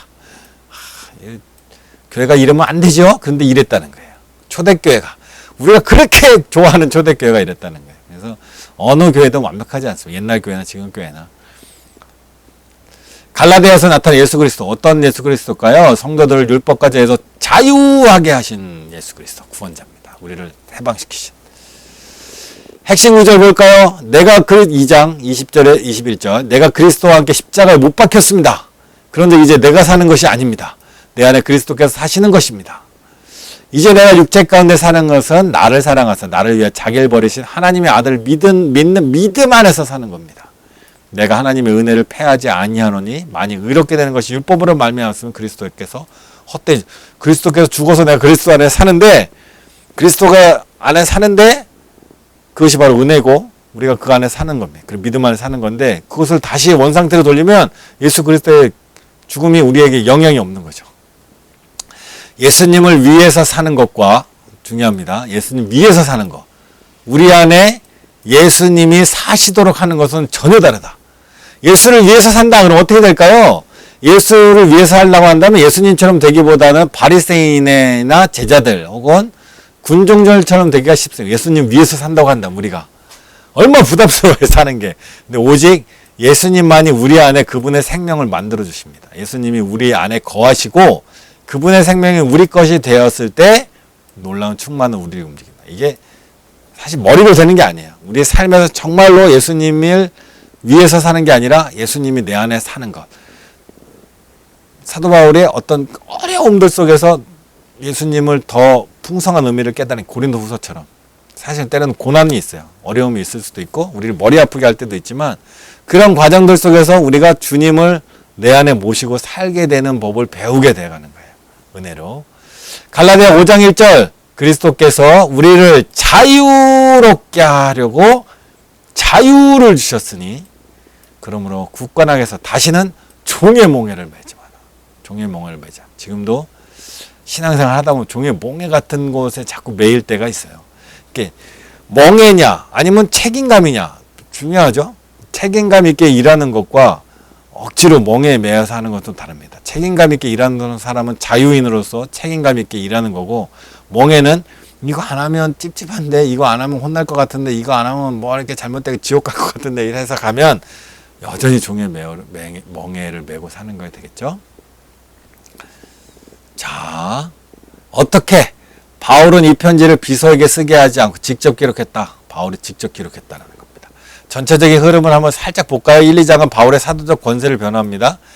3, 4장 믿음으로 의롭게 되는 원리를 신학적으로 변환합니다. 믿음 의롭게, 삶이 의롭게 되는 거죠. 율법으로부터 자유가 무법을 의미하는 것이 아니다. 무법 아닙니다. 무법 탐지에 살라는 얘기 아니에요. 갈라디아서는 그리스도인의 독립선언문입니다. 종의 멍에를 더 이상 매지 않는 겁니다. 자유인으로서 그리스도인의 더 이상 율법 아래 있지 않습니다. 오직 믿음으로만. 율법 아래 있다고 해서 율법의 반대로 살라는 게 아니에요. 믿음 안에서 율법에 갖고 있는 원래 의미를 이루면서 사는 거예요. 왜 할례를 했냐? 하나님의 특별한 백성으로 선택한 상징으로 할례를 하는 거예요. 근데 우리는 어떻게? 믿음으로 우리 인치심을 받았잖아요. 인침 받음으로 사는 거죠. 마틴 루터는 갈라디아서를 가리켜 내 자신의 작은 사도, 나는 그것과 약혼했다. 그것은 나의 카티 폰보라, 루터의 아내 이름이라며 나의 아내다. 동반자다. 그러니까 나의 삶의 동반자. 나의 삶의 동반자는 뭐야? 자유. 갈라디아서는 그리스도의 자유에 대한 대헌장입니다. 갈라디아서는 믿음으로 말미암아 의롭게 되며 그가 얻어지는 자유, 결과, 삶의 자유, 성명사다라는 겁니다. 자, 다음은 에베소서입니다. 서로 누가 썼다요? 바울이 썼습니다. 쓰시냐 누가? 에베소입니다. 에베소 교회. 에베소는 언제? 2차 전도여행 말기에 바울은 브리스길라와 아굴라를 남겨둔 에베소를 방문합니다. 2차 전도의 마지막 부분에 에베소는 소아시아 상업 중심지, 종교의 중심지였습니다. 예, 지도를 한번 볼게요.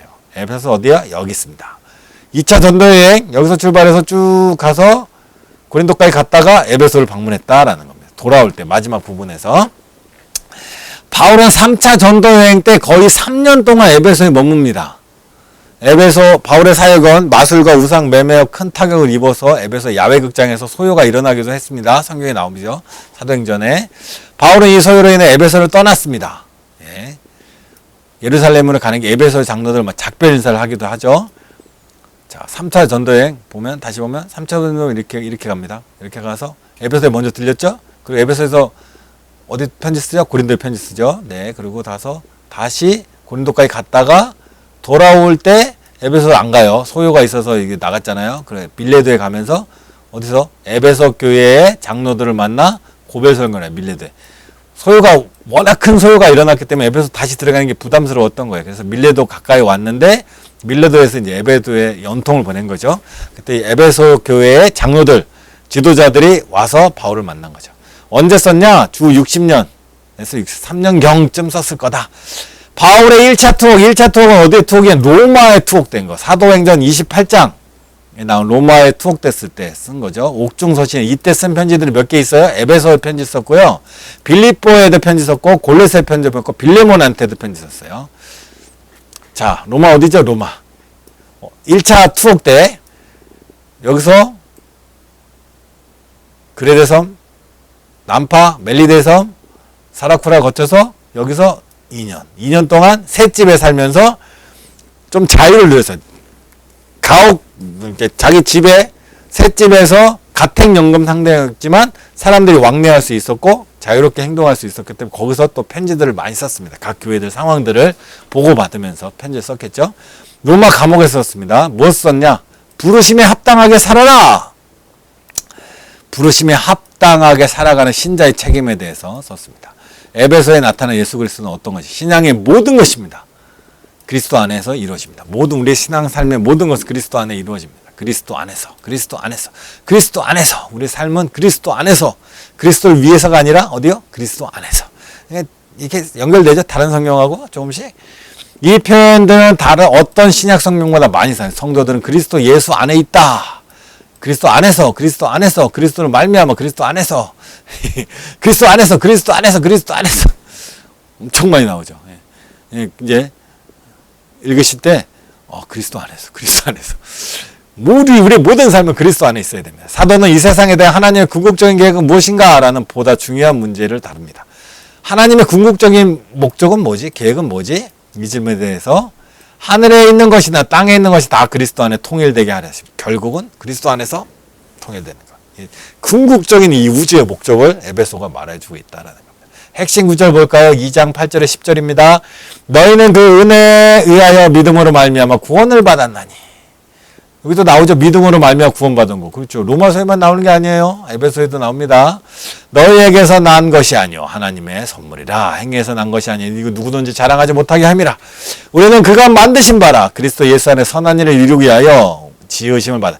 구원을 끝나는 게 아니라 그 다음 우리의 삶의 모습 방향들이 나오죠. 예수 안에서 선한 일을 위하여 우리의 삶의 방향 선한 일을 위하여 지으심을 받은 자니 이를 하나님이 전에 예비한 우리로 하여금 그 가운데 행하려. 그리스도인답게 살라는 얘기 나오는 거죠. 구원은 끝이 아닙니다. 선한 일을 위하여 살아가야 된다. 선한 일을 해야 구원받은 게 아니라 선한 일을 구원받았기 때문에 선한 일을 하는 삶으로 나간다. 우리의 삶의 목적이 있습니다. 에베소 4장 1절에 3절 그러므로 주 안에서 갇힌 내가 어디 갇혀 있어요? 로마 감옥에 갇혀 있죠. 현재 가택연금 상태. 너희를 권하노니 너희가 부르심을 받은 일에 합당하게 부르심을 받았으면 그에 합당하게 살라는 모든 겸손과 온유로 하되 오래 참음으로 사랑 가운데 서로 용납하고 평안에 매는 줄로 성령이 하나 되게 하면 힘쓰라. 겸손, 온유, 오래 참음, 사랑, 용납, 평안, 성령 안에 이런 삶을 살아간다라는 겁니다. 어떻게? 신학과 예배가 잘 어우러져 있다라는 겁니다. 어려운 말이죠. 인간이 쓰는 가장 신적인 작품. 이 책도 에베소서도 많이 은혜를 받으셨네요.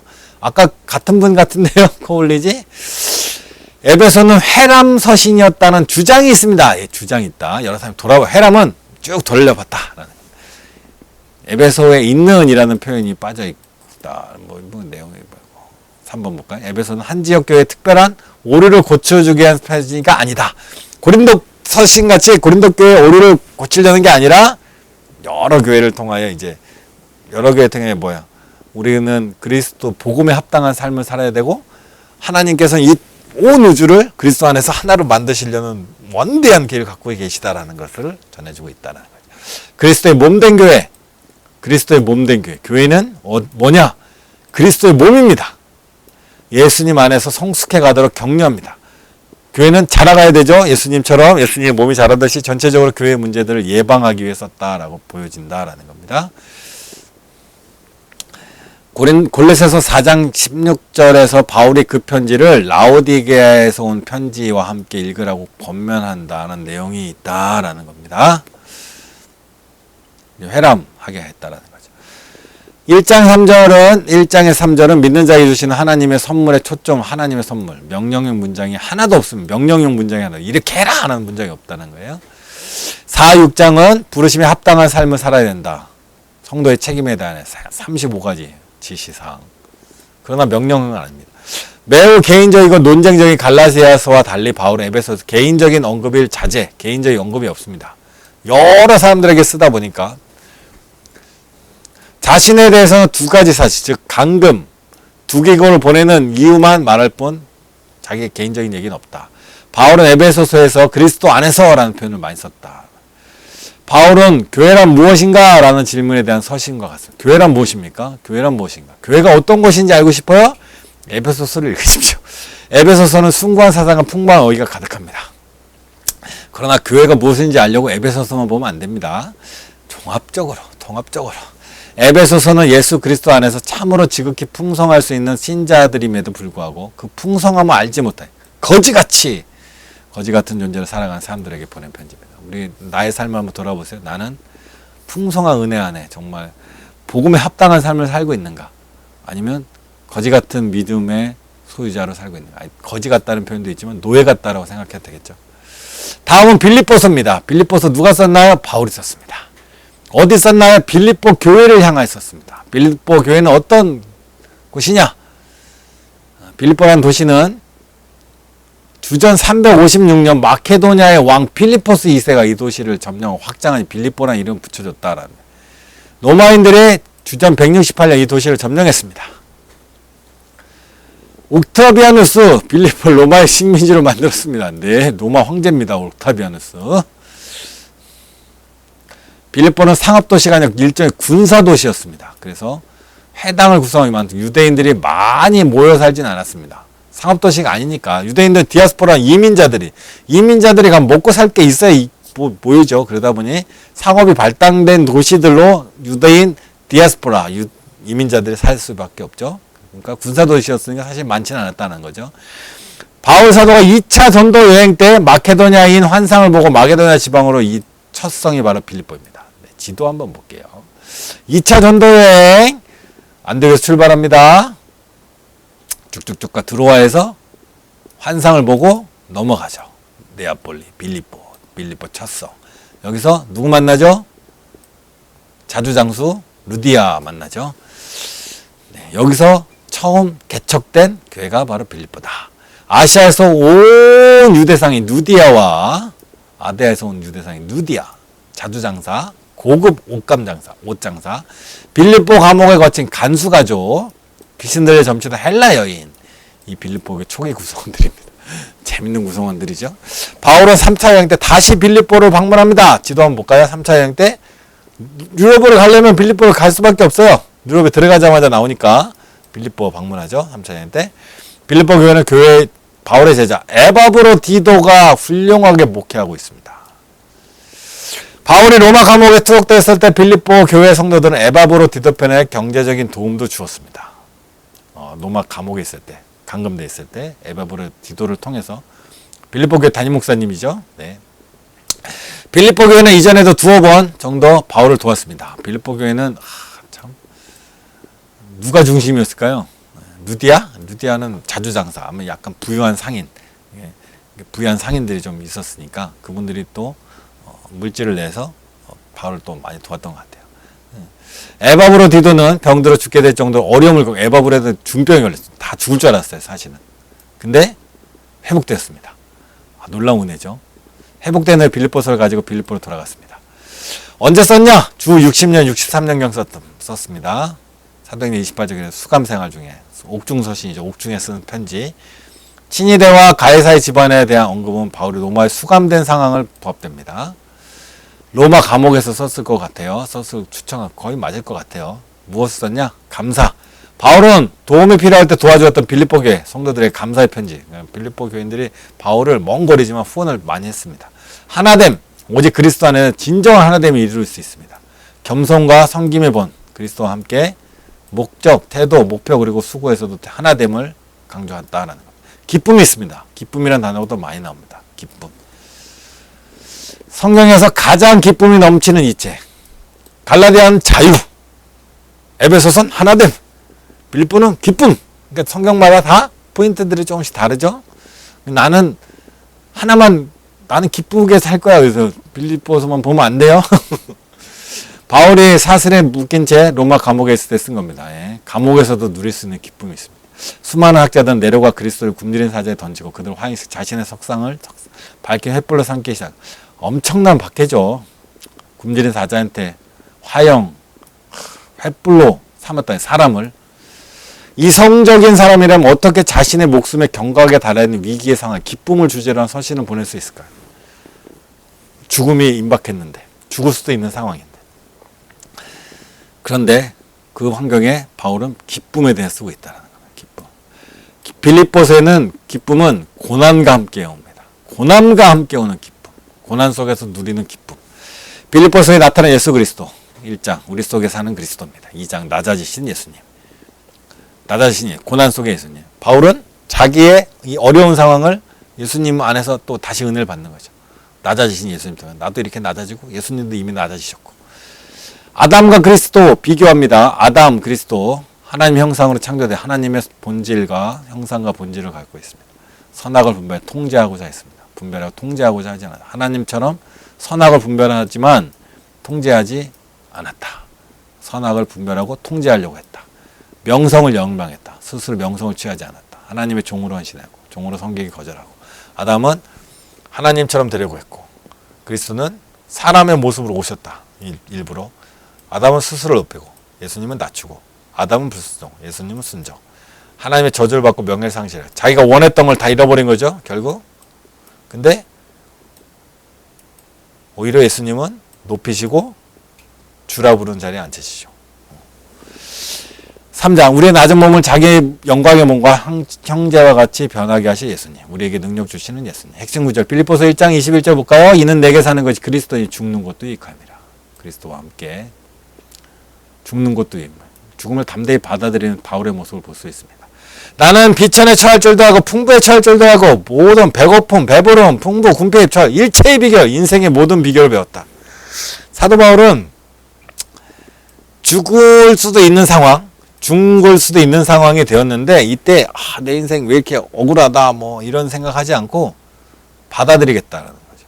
왜냐? 그는 배고픔도 배웠습니다. 알았습니다. 배고픔도 받아들일 수 있습니다. 인생에 배부름도 경험했고 배고픔도 경험했는데 배고픔도 나쁘지 않다.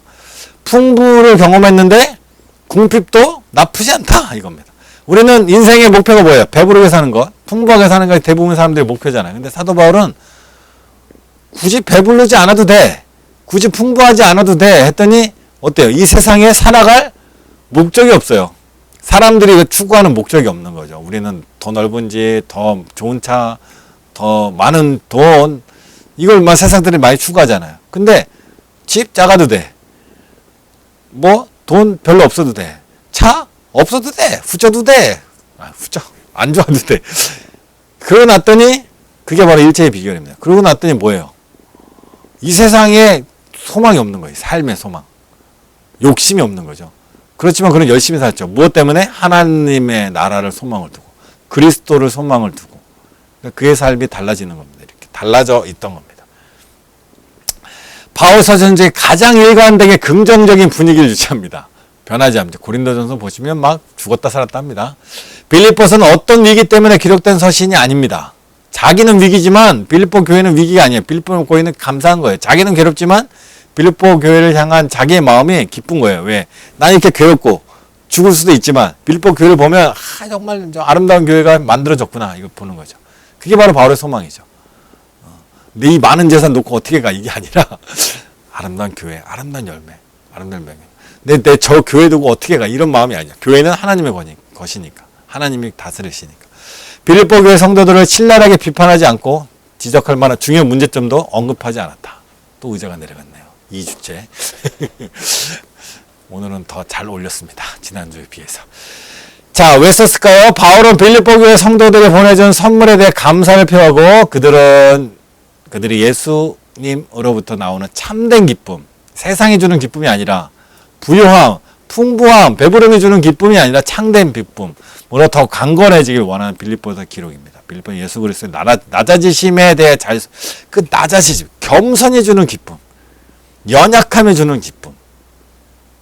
솔직히 말로 나도 아직 이건 잘 모르겠어요. 근데 조금은 알 것 같아요. 앞으로 살면서 더 배우게 되겠죠. 그러면 저도 언젠간 일체의 비결을 배웠다 말할 수 있을지 모르죠.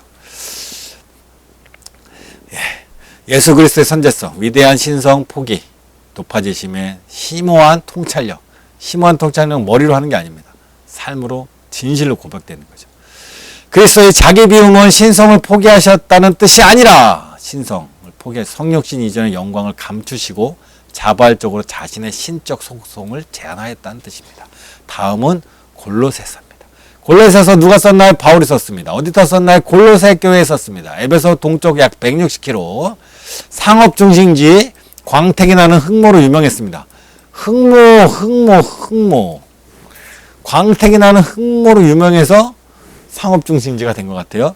바울은 골로새 교회를 한 번도 방문하지 않았는데 그 교회는 에바브라가 세웠다고 알려져 있습니다. 바울은 한 번도 골로새를 아까 방문하지 않는 교회 또 있었죠? 로마 교회. 3차 전도 여행 때 바울은 거의 3년 에베소 중심으로 아시아에서 보냈는데 에바브라가 아마 이 시기에 그리스도 앞에 나온 것 같다. 이 시기에 그리스도 앞에. 그는 수년 후에 이제 에바브라가 이제 복음을 받아들인 거죠. 그리고 수년 후에 바울이 로마에 감금되었을 때 바울을 방문하기도 했다라는 겁니다. 지도 한번 볼게요. 에베소 교회에 바울이 있을 때 어디? 골로새서 어딜까지 지도에 글씨가 없습니다. 왜냐하면 빨간색. 여기가 바로 골로새서. 요쯤 됩니다. 여기쯤 지도상으로 확인할 때. 자, 인터넷 뒤져서 알게 된 겁니다. 여기쯤 됐습니다. 바울이 가지 않았어요. 바울의 길이 없어요. 1세기 골로새 지방은 사이비 종교들이 창궐했던 곳입니다. 동방에서는 주요 무역로 위치한 골로새는 신비로운 종교적 생각들을 가지고 끝없이 밀려온 동방의 무역업자들, 아까 고린도도 그랬죠. 많은 사람들이 오가면 온갖 신들이 다 오는 거예요. 자기들이 믿는 신들. 자, 언제 썼냐요? 주후 60년경에 썼습니다. 어디서 썼나? 로마 감옥에 갇혀 있을 때. 두기고와 회심한 종 오네시모 편에 골로새서 교회에 보냈습니다. 오네시모, 회심한 종, 하인이었죠. 탈출종이에요. 탈출종. 아니 도망 나온 종이죠. 도망 나온 종 오네시모. 좀 이따 또 나옵니다. 무엇을? 주제, 교회의 머리신 그리스도. 에베소서는 그리스도의 몸된 교회. 그렇죠? 근데 골로새서는 교회의 머리. 아까 그랬죠? 교회에 관한 가장 에베소서 보면 안 된다 그랬죠? 교회는 그리스도의 몸입니다. 그리고 골로새서에 보면 교회의 머리는 누구냐? 그리스도. 사실은 머리와 몸과 머리. 몸 중심으로 썼냐? 머리 중심으로 썼냐? 뭐 이 차이죠. 에베소서가 몸의 중심을 두었다면 골로새는 머리의 중심을 두었다. 좀 의미가 좀 다를 수 있습니다. 전개가. 잠깐 비교 한번 해볼까요? 에베소서와 골로새서. 예수 그리스도는 교회의 주인입니다. 예수 그리스도는 만유의 주인입니다. 머리 중심이죠. 머리 중심. 여기 몸 중심이니까 교회만 썼으니까 교회 주인이고 여기는 머리니까 만유의 주입니다. 교회가 그리스도의 몸이라 교회는 그리스도의 머리다. 에베소 교회에 보낸 것이라 보다 회람용이다. 뭐 이건 별로 중요하지 않고요. 이단 사단 교회를 주로 위협하던 때가 아니었기 때문에 거짓된 가르침의 잘못들을 덜 지적합니다. 근데 여기는 이단이 더 위협적인 존재가 되었기 때문에 거짓고리의 오류를 주장합니다. 몸만 갖고는 안 됐던 것 같아요. 그러니까 머리라고 쓴 것 같아요. 거짓고리를 할 때. 일반적인 주제는 광범위합니다. 대략 썼다. 주제를 간략하게 다룬다. 넓은 범위를 다뤘다. 아니면 딱 포인트만 다뤘다. 이 차이죠. 골로새서에 나타난 예수 그리스도는 처음이면 으뜸이에요. 머리죠. 머리. 가장 뛰어난 분, 예수님. 모든 권세 머리. 창조의 주, 화목의 주, 성도들의 소망의 토대. 새로운 삶을 위한 성도들, 어이구, 책을 읽으면 이런 내용들이 나온다. 그러니까 요거를 이제 펼쳐놓고 성경 읽으실 때, 그 부분을 보실 때 조금씩 왔다 갔다 참조 한번 해보세요. 성도들의 구원자, 화해자, 성도의 모든 충만이 육체가 되신 분, 모든 만물의 창조자, 만물의 주인, 만물의 머리, 교회의 머리, 만물의 머리, 부활의 하나님, 모든 것에 충만한 구원자. 핵심 구절 볼까요? 골로새서 2장 9절에 10절입니다. 그 안에는 신성의 모든 충만이 육체를 구하시고 너희도 그 안에 충만하여졌으니 그는 모든 통치자와 권세의 머리시라. 골로새서 3장 1절에서 2절. 그러므로 너희가 그리스도와 함께 다시 살리심을 받았으면 위의 것을 찾으라. 거기는 그리스도께서 하나님의 우편에 앉아 계시느니라. 위의 것을 생각하고 땅의 것을 생각하지 말라. 위의 것. 머리, 위의 것. 골로새서입니다. 골로새서에는 다른 바울 서신에는 없는 55개의 헬라어 단어가 사용됐어요. 헬라어 단어가 썼다는 얘기는 헬라 문화권에 있는 사람들을 주로 대상으로 썼다는 거죠. 독특한 주제. 골로새서는 이단 사상을 다루기 때문에 그런 어휘를 사용한 것 같다라는 겁니다. 구약 인용이 없습니다. 왜? 이방인들이 구약 모르니까. 유대인들이 구약 알잖아요. 골로새서는 헬라어를 썼다는 얘기는 헬라 문화에 익숙한 사람들. 그들은 유대교를 몰라요. 구약을 몰라요. 그러니까 구약을 쓸 필요가 없죠. 왜 썼냐?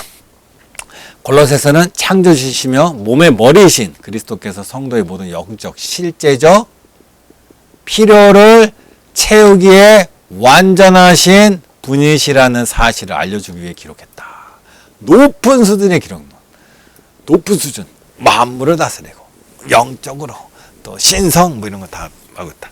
그리스도를 올바로 보여주는 것이 이교도의 해독제, 이교도. 그리스도를 정확하게 어떤 분이냐? 그리스도는 어떤 분이냐? 골로새서가 보여주는 거예요. 창조주이시고 머리이시고. 그 당시 이단들이 그것을 이제 그리스도를 이제 잘못 사람들에게 전하니까 그리스도를 명확하게 보여준 거죠. 성도들은 그리스도 안에서 필요한 모든 것을 가지고 있다. 그러니까 예수님에 대해서 이제 좀 더 풍성하게 알 수 있는 거죠. 골로새서를 읽으면서 그리스도 안에 있는 믿음을 채우기 위해 이성주의 머리로 하는 논리적이고 헬라의 공리주의, 유대인들의 극단적 율법주의, 동양의 신비주의, 금욕주의 같은 것은 필요 없다.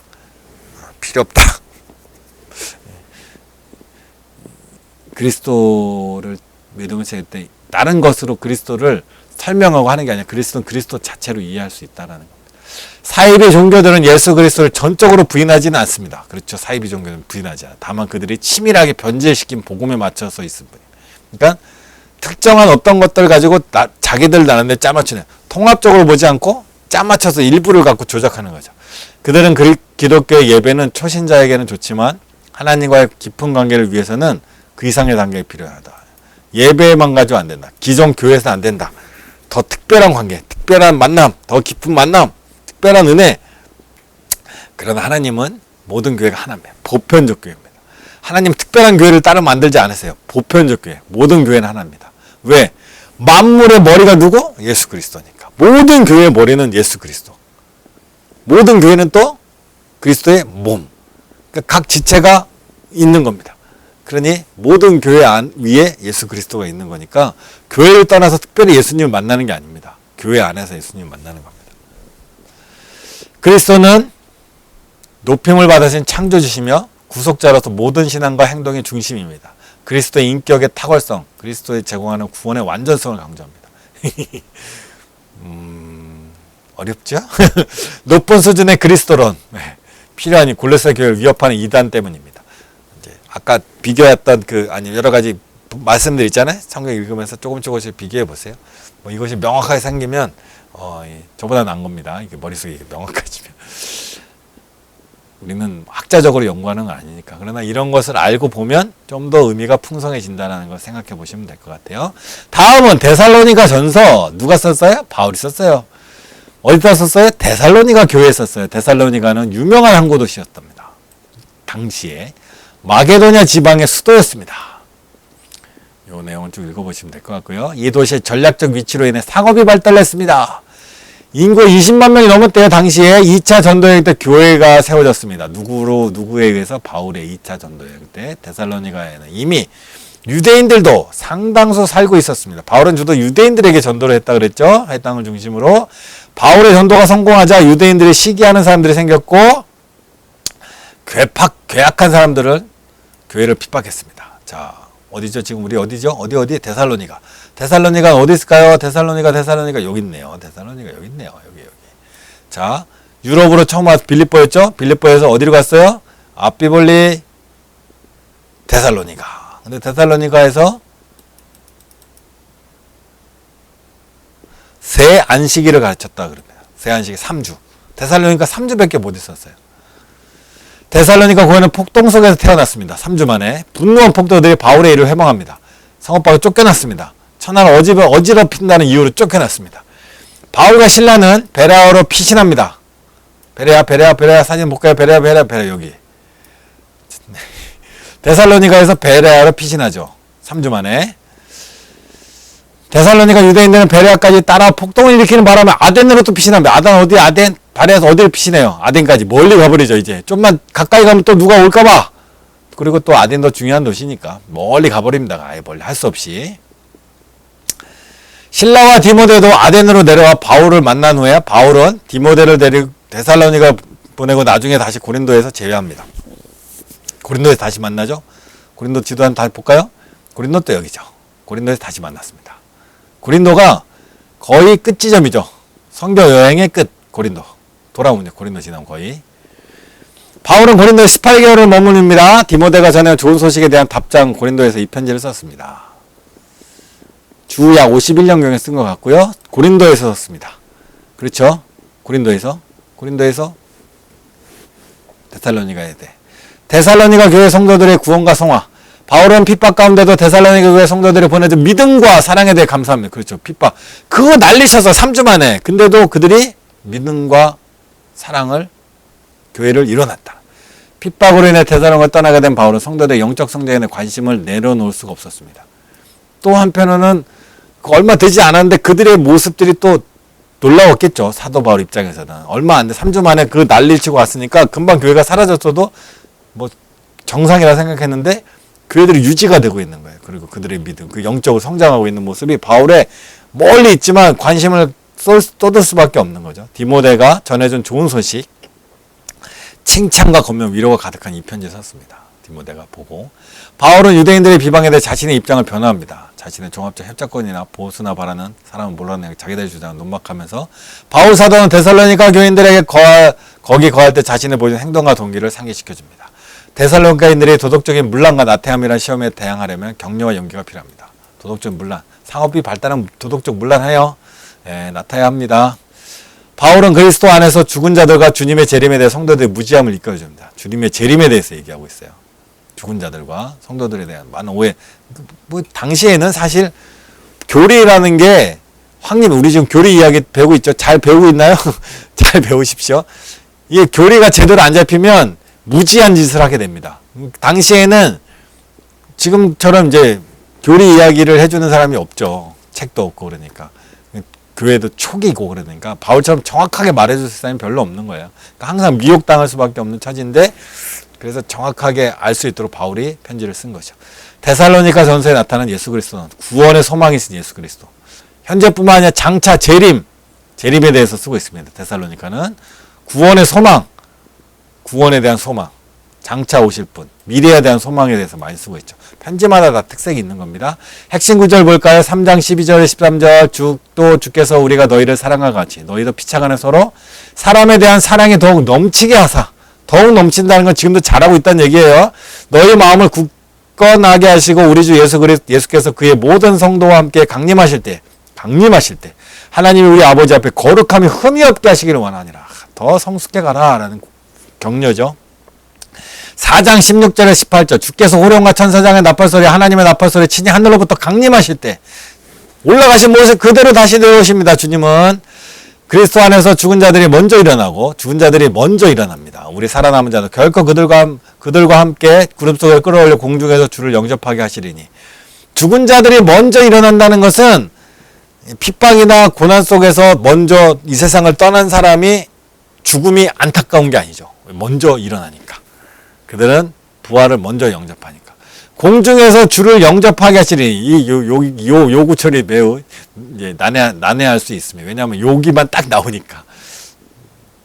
요것 때문에 얘기가 있습니다. 나중에 설명드릴게요. 기회가 되면 우리가 항상 주와 함께 있으리라. 그러면 이런 말로 서로 위로하면서 격려하면서 주님이 다시 올 날을 기다리자. 주님은 반드시 온다. 공중에서 오신다. 우리는 맞이할 것이다. 먼저 이 땅에 먼저 순교하고 이 땅을 떠나도 그는 낭패하지 않는다. 왜냐하면 예수님 올 때 그가 먼저 일어나 영접할 거니까. 그의 영혼은 이미 낙원에 가 있을 테지만 어떻게 썼는가? 데살로니가전서 5장에 모두 종말론 마지막 때에 대해 쓰고 있다라는 겁니다. 왜? 바울은 디모데가 전해전 데살로니가 교회 성도들의 신앙에 대해 좋은 소식을 들은 후 마음이 놓였지만 그들이 가지고 있던 부활과 재림에 대해 잘못된 생각, 부활과 재림에 대해 뭔가 잘못된 생각하고 있었어요. 그걸 고쳐주는 겁니다. 교정해주는 거죠. 바울 서신은 다양한 고리적 가르침이 있지만 데살로니가 전서에는 그리스도의 재림에 대해 특정한 교리적 주제만 있습니다. 그렇죠. 편지는 어떤 목적을 가지고 쓴 거예요. 왜 썼는지를 우리는 그래서 좀 살필 필요가 있죠. 그래서 이 한 성경이 아니라 통합적으로 봐야 된다. 주님의 재림의 긴박성을 곧 오신다. 아직도 안 오셨지만 그러나 항상 우리는 곧 오신다는 마음으로 사는 겁니다. 데살로니가 사람들은 믿는 자들의 미래에 관심을 두며 살았습니다. 왜냐하면 그들은 끊임없는 박해, 위험을 감수해야 되기 때문에. 현재가 좀 힘들어요. 믿는 것이 어려워요. 고난이 있어요. 데살로니가 후서입니다. 누가 썼나요? 바울이 썼죠. 어디서 썼나요? 데살로니가 교회에 썼죠. 데살로니가 전서를 보낸 후에 잘못된 교리의 씨앗이 고린도 데살로니가 교회 성도 가운데 뿌려졌습니다. 주님의 날에 대한 잘못된 가르침 때문에 일부 성도들 생업을 포기합니다. 예수님 곧 오실 테니까 이럴 필요 없다. 가끔 이렇게 이런 이단들이 있죠. 가진 재산 다 팔아서 교회에 헌금하고 교회 공동체 이루자. 주님 곧 오신다. 막 이런 일들이 가끔 있죠. 가끔. 주님의 날, 아까 전서에서 재림에 대해서 말했잖아요. 근데 거기에 또 다른 오해가 생긴 거죠. 주님의 날 곧 오신다 하니까 곧 오셔? 그럼 우리가 이렇게 살 때가 아니지 하면서 생계를 다 포기하고 막 살아가는. 거짓 가르침 받은 성도들 바로 세워주는 위에 데살로니가서 곧바로 다시 또 씁니다.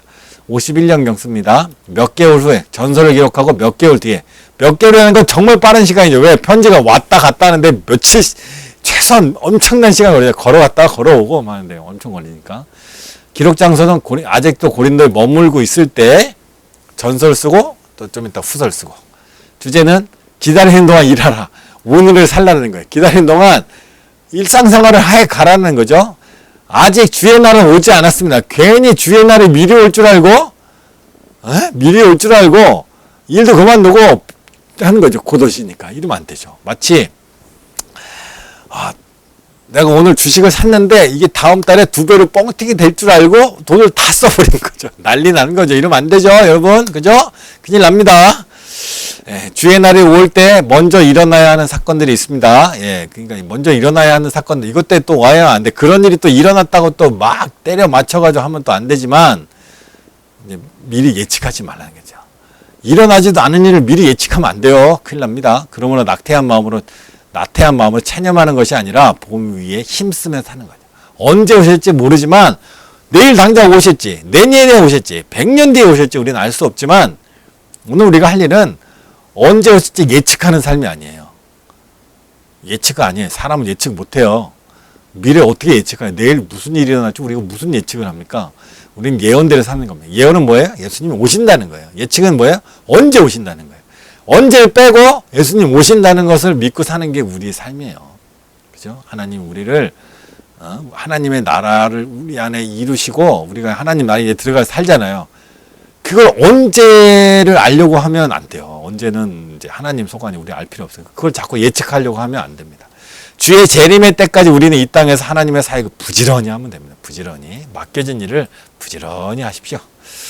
데살로니가 후서에 나타난 예수 그리스도 다시 오시면 분명히 다시 오십니다. 여기에 뭐만 안 붙으면 돼요? 언제만 안 붙으면 돼요. 언제 오실지 따지지 마세요. 재림에 대한 가르침. 핵심 구절 볼까요? 후서 2장 2절에 3절. 영으로나 또는 말로나 또는 우리에게 받았다는 편지로나 주의 날에 이르렀다고 쉽게 마음이 흔들리면 두려워하거나 하지 말아야 한다라는 겁니다. 주의 날에 이르렀다. 이제 온다. 두려워하지 말라는. 누가 어떻게 하여도 너희가 미혹되지 말아야 됩니다. 먼저 배교하는 이들이 있고 배교하는 일도 있습니다. 저 불법의 사람 곧 멸망의 아들이 나타나기 전에 그날에 이르지 아니하리니.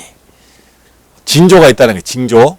또 여기에 또 이걸 가지고 또 멸망의 아들이 누구다라고 하면서 또 징조가 나타났다 하고 또 뻥치는 사람들이 있어요. 만약에 사도 바울이 살아있었으면 데살로니가 3서 썼을 거예요. 3서 그런 사람들에게. 데살로니가후서 3장 4절에서 5절. 너희에 대하여는 우리가 명한 것을 너희가 행하고 또 행할 줄을 우리가 주 안에서 확신하는 신뢰가 있습니다. 이 교인들에 대한 행할 줄 알고 있다는 겁니다. 확신한다. 믿고 있다. 주께서 너희 마음을 인도하여 하나님의 사랑과 그리스도의 인내가 필요합니다. 주님이 오실 건 알지만 언제 오실지 모르니까 우리 인내를 살아가는 거죠. 인내하면서 사랑하는 거. 데살로니가 전서 후서를 잠깐 비교해 볼까요? 전서는 믿음, 소망, 사랑을 강조합니다. 후서도 또한 같이 강조합니다. 그리스도의 날과 관계가 있습니다. 주의 날과 관계가 있습니다. 그날이 그날이죠. 제 이름으로 말미암아 위로를 얻게 합니다. 위로를 얻으라고 했더니 이제 그 위로를 얻는 게 아니라 그걸 가지고 또 언제 오냐 갖고 따지기 시작하니까 재림에 대한 오해를 또 풀어줘야 되죠. 사람이 참 어려운 게 이런 것 같아요. 그러니까 종합적인 게 필요한 것 같아요. 하나만 하면 또 그게 다인 줄 알고 또 거기 또 매몰되면 안 되니까 또 가르치고 또 가르치고 하니까 우리 복음은 하나님에 대한 이해는 날마다 풍성해질 필요가 있습니다. 일을 하는 성도들을 칭찬합니다. 나태한 성도들을 책망합니다. 같은 거죠. 일을 열심히 하라는 거죠. 같은 의미죠. 근데 관점이 조금 다를 뿐입니다. 다음, 바울은 4차에 걸쳐 성도들 위해 기도하기도 했습니다. 왜 썼을까요? 데살로니가 교회 성도들이 주님의 날에 대해 오해하고 있습니다. 그래서 오해를 바로잡기 위해서 더 나아 교회를 격려하기 위해서 편지를 썼습니다. 신약성의 다른 어떤 교리보다 재림에 대해서 많이 쓰고 있어요. 데살로니가 전서 다 그렇죠? 데살로니가 전서 주의 날에 대한 주제를 연장하고 있습니다. 그렇죠? 거기에서 하나를 가르쳤더니 그걸 갖고 또 오해를 하니까 또 연장해서 또 교정하는 거죠. 데살로니가 후서는 바울의 교회 서신 9권 가운데 가장 짧은 서신. 읽는 게 숙제라면 제일 좋죠. 짧아서.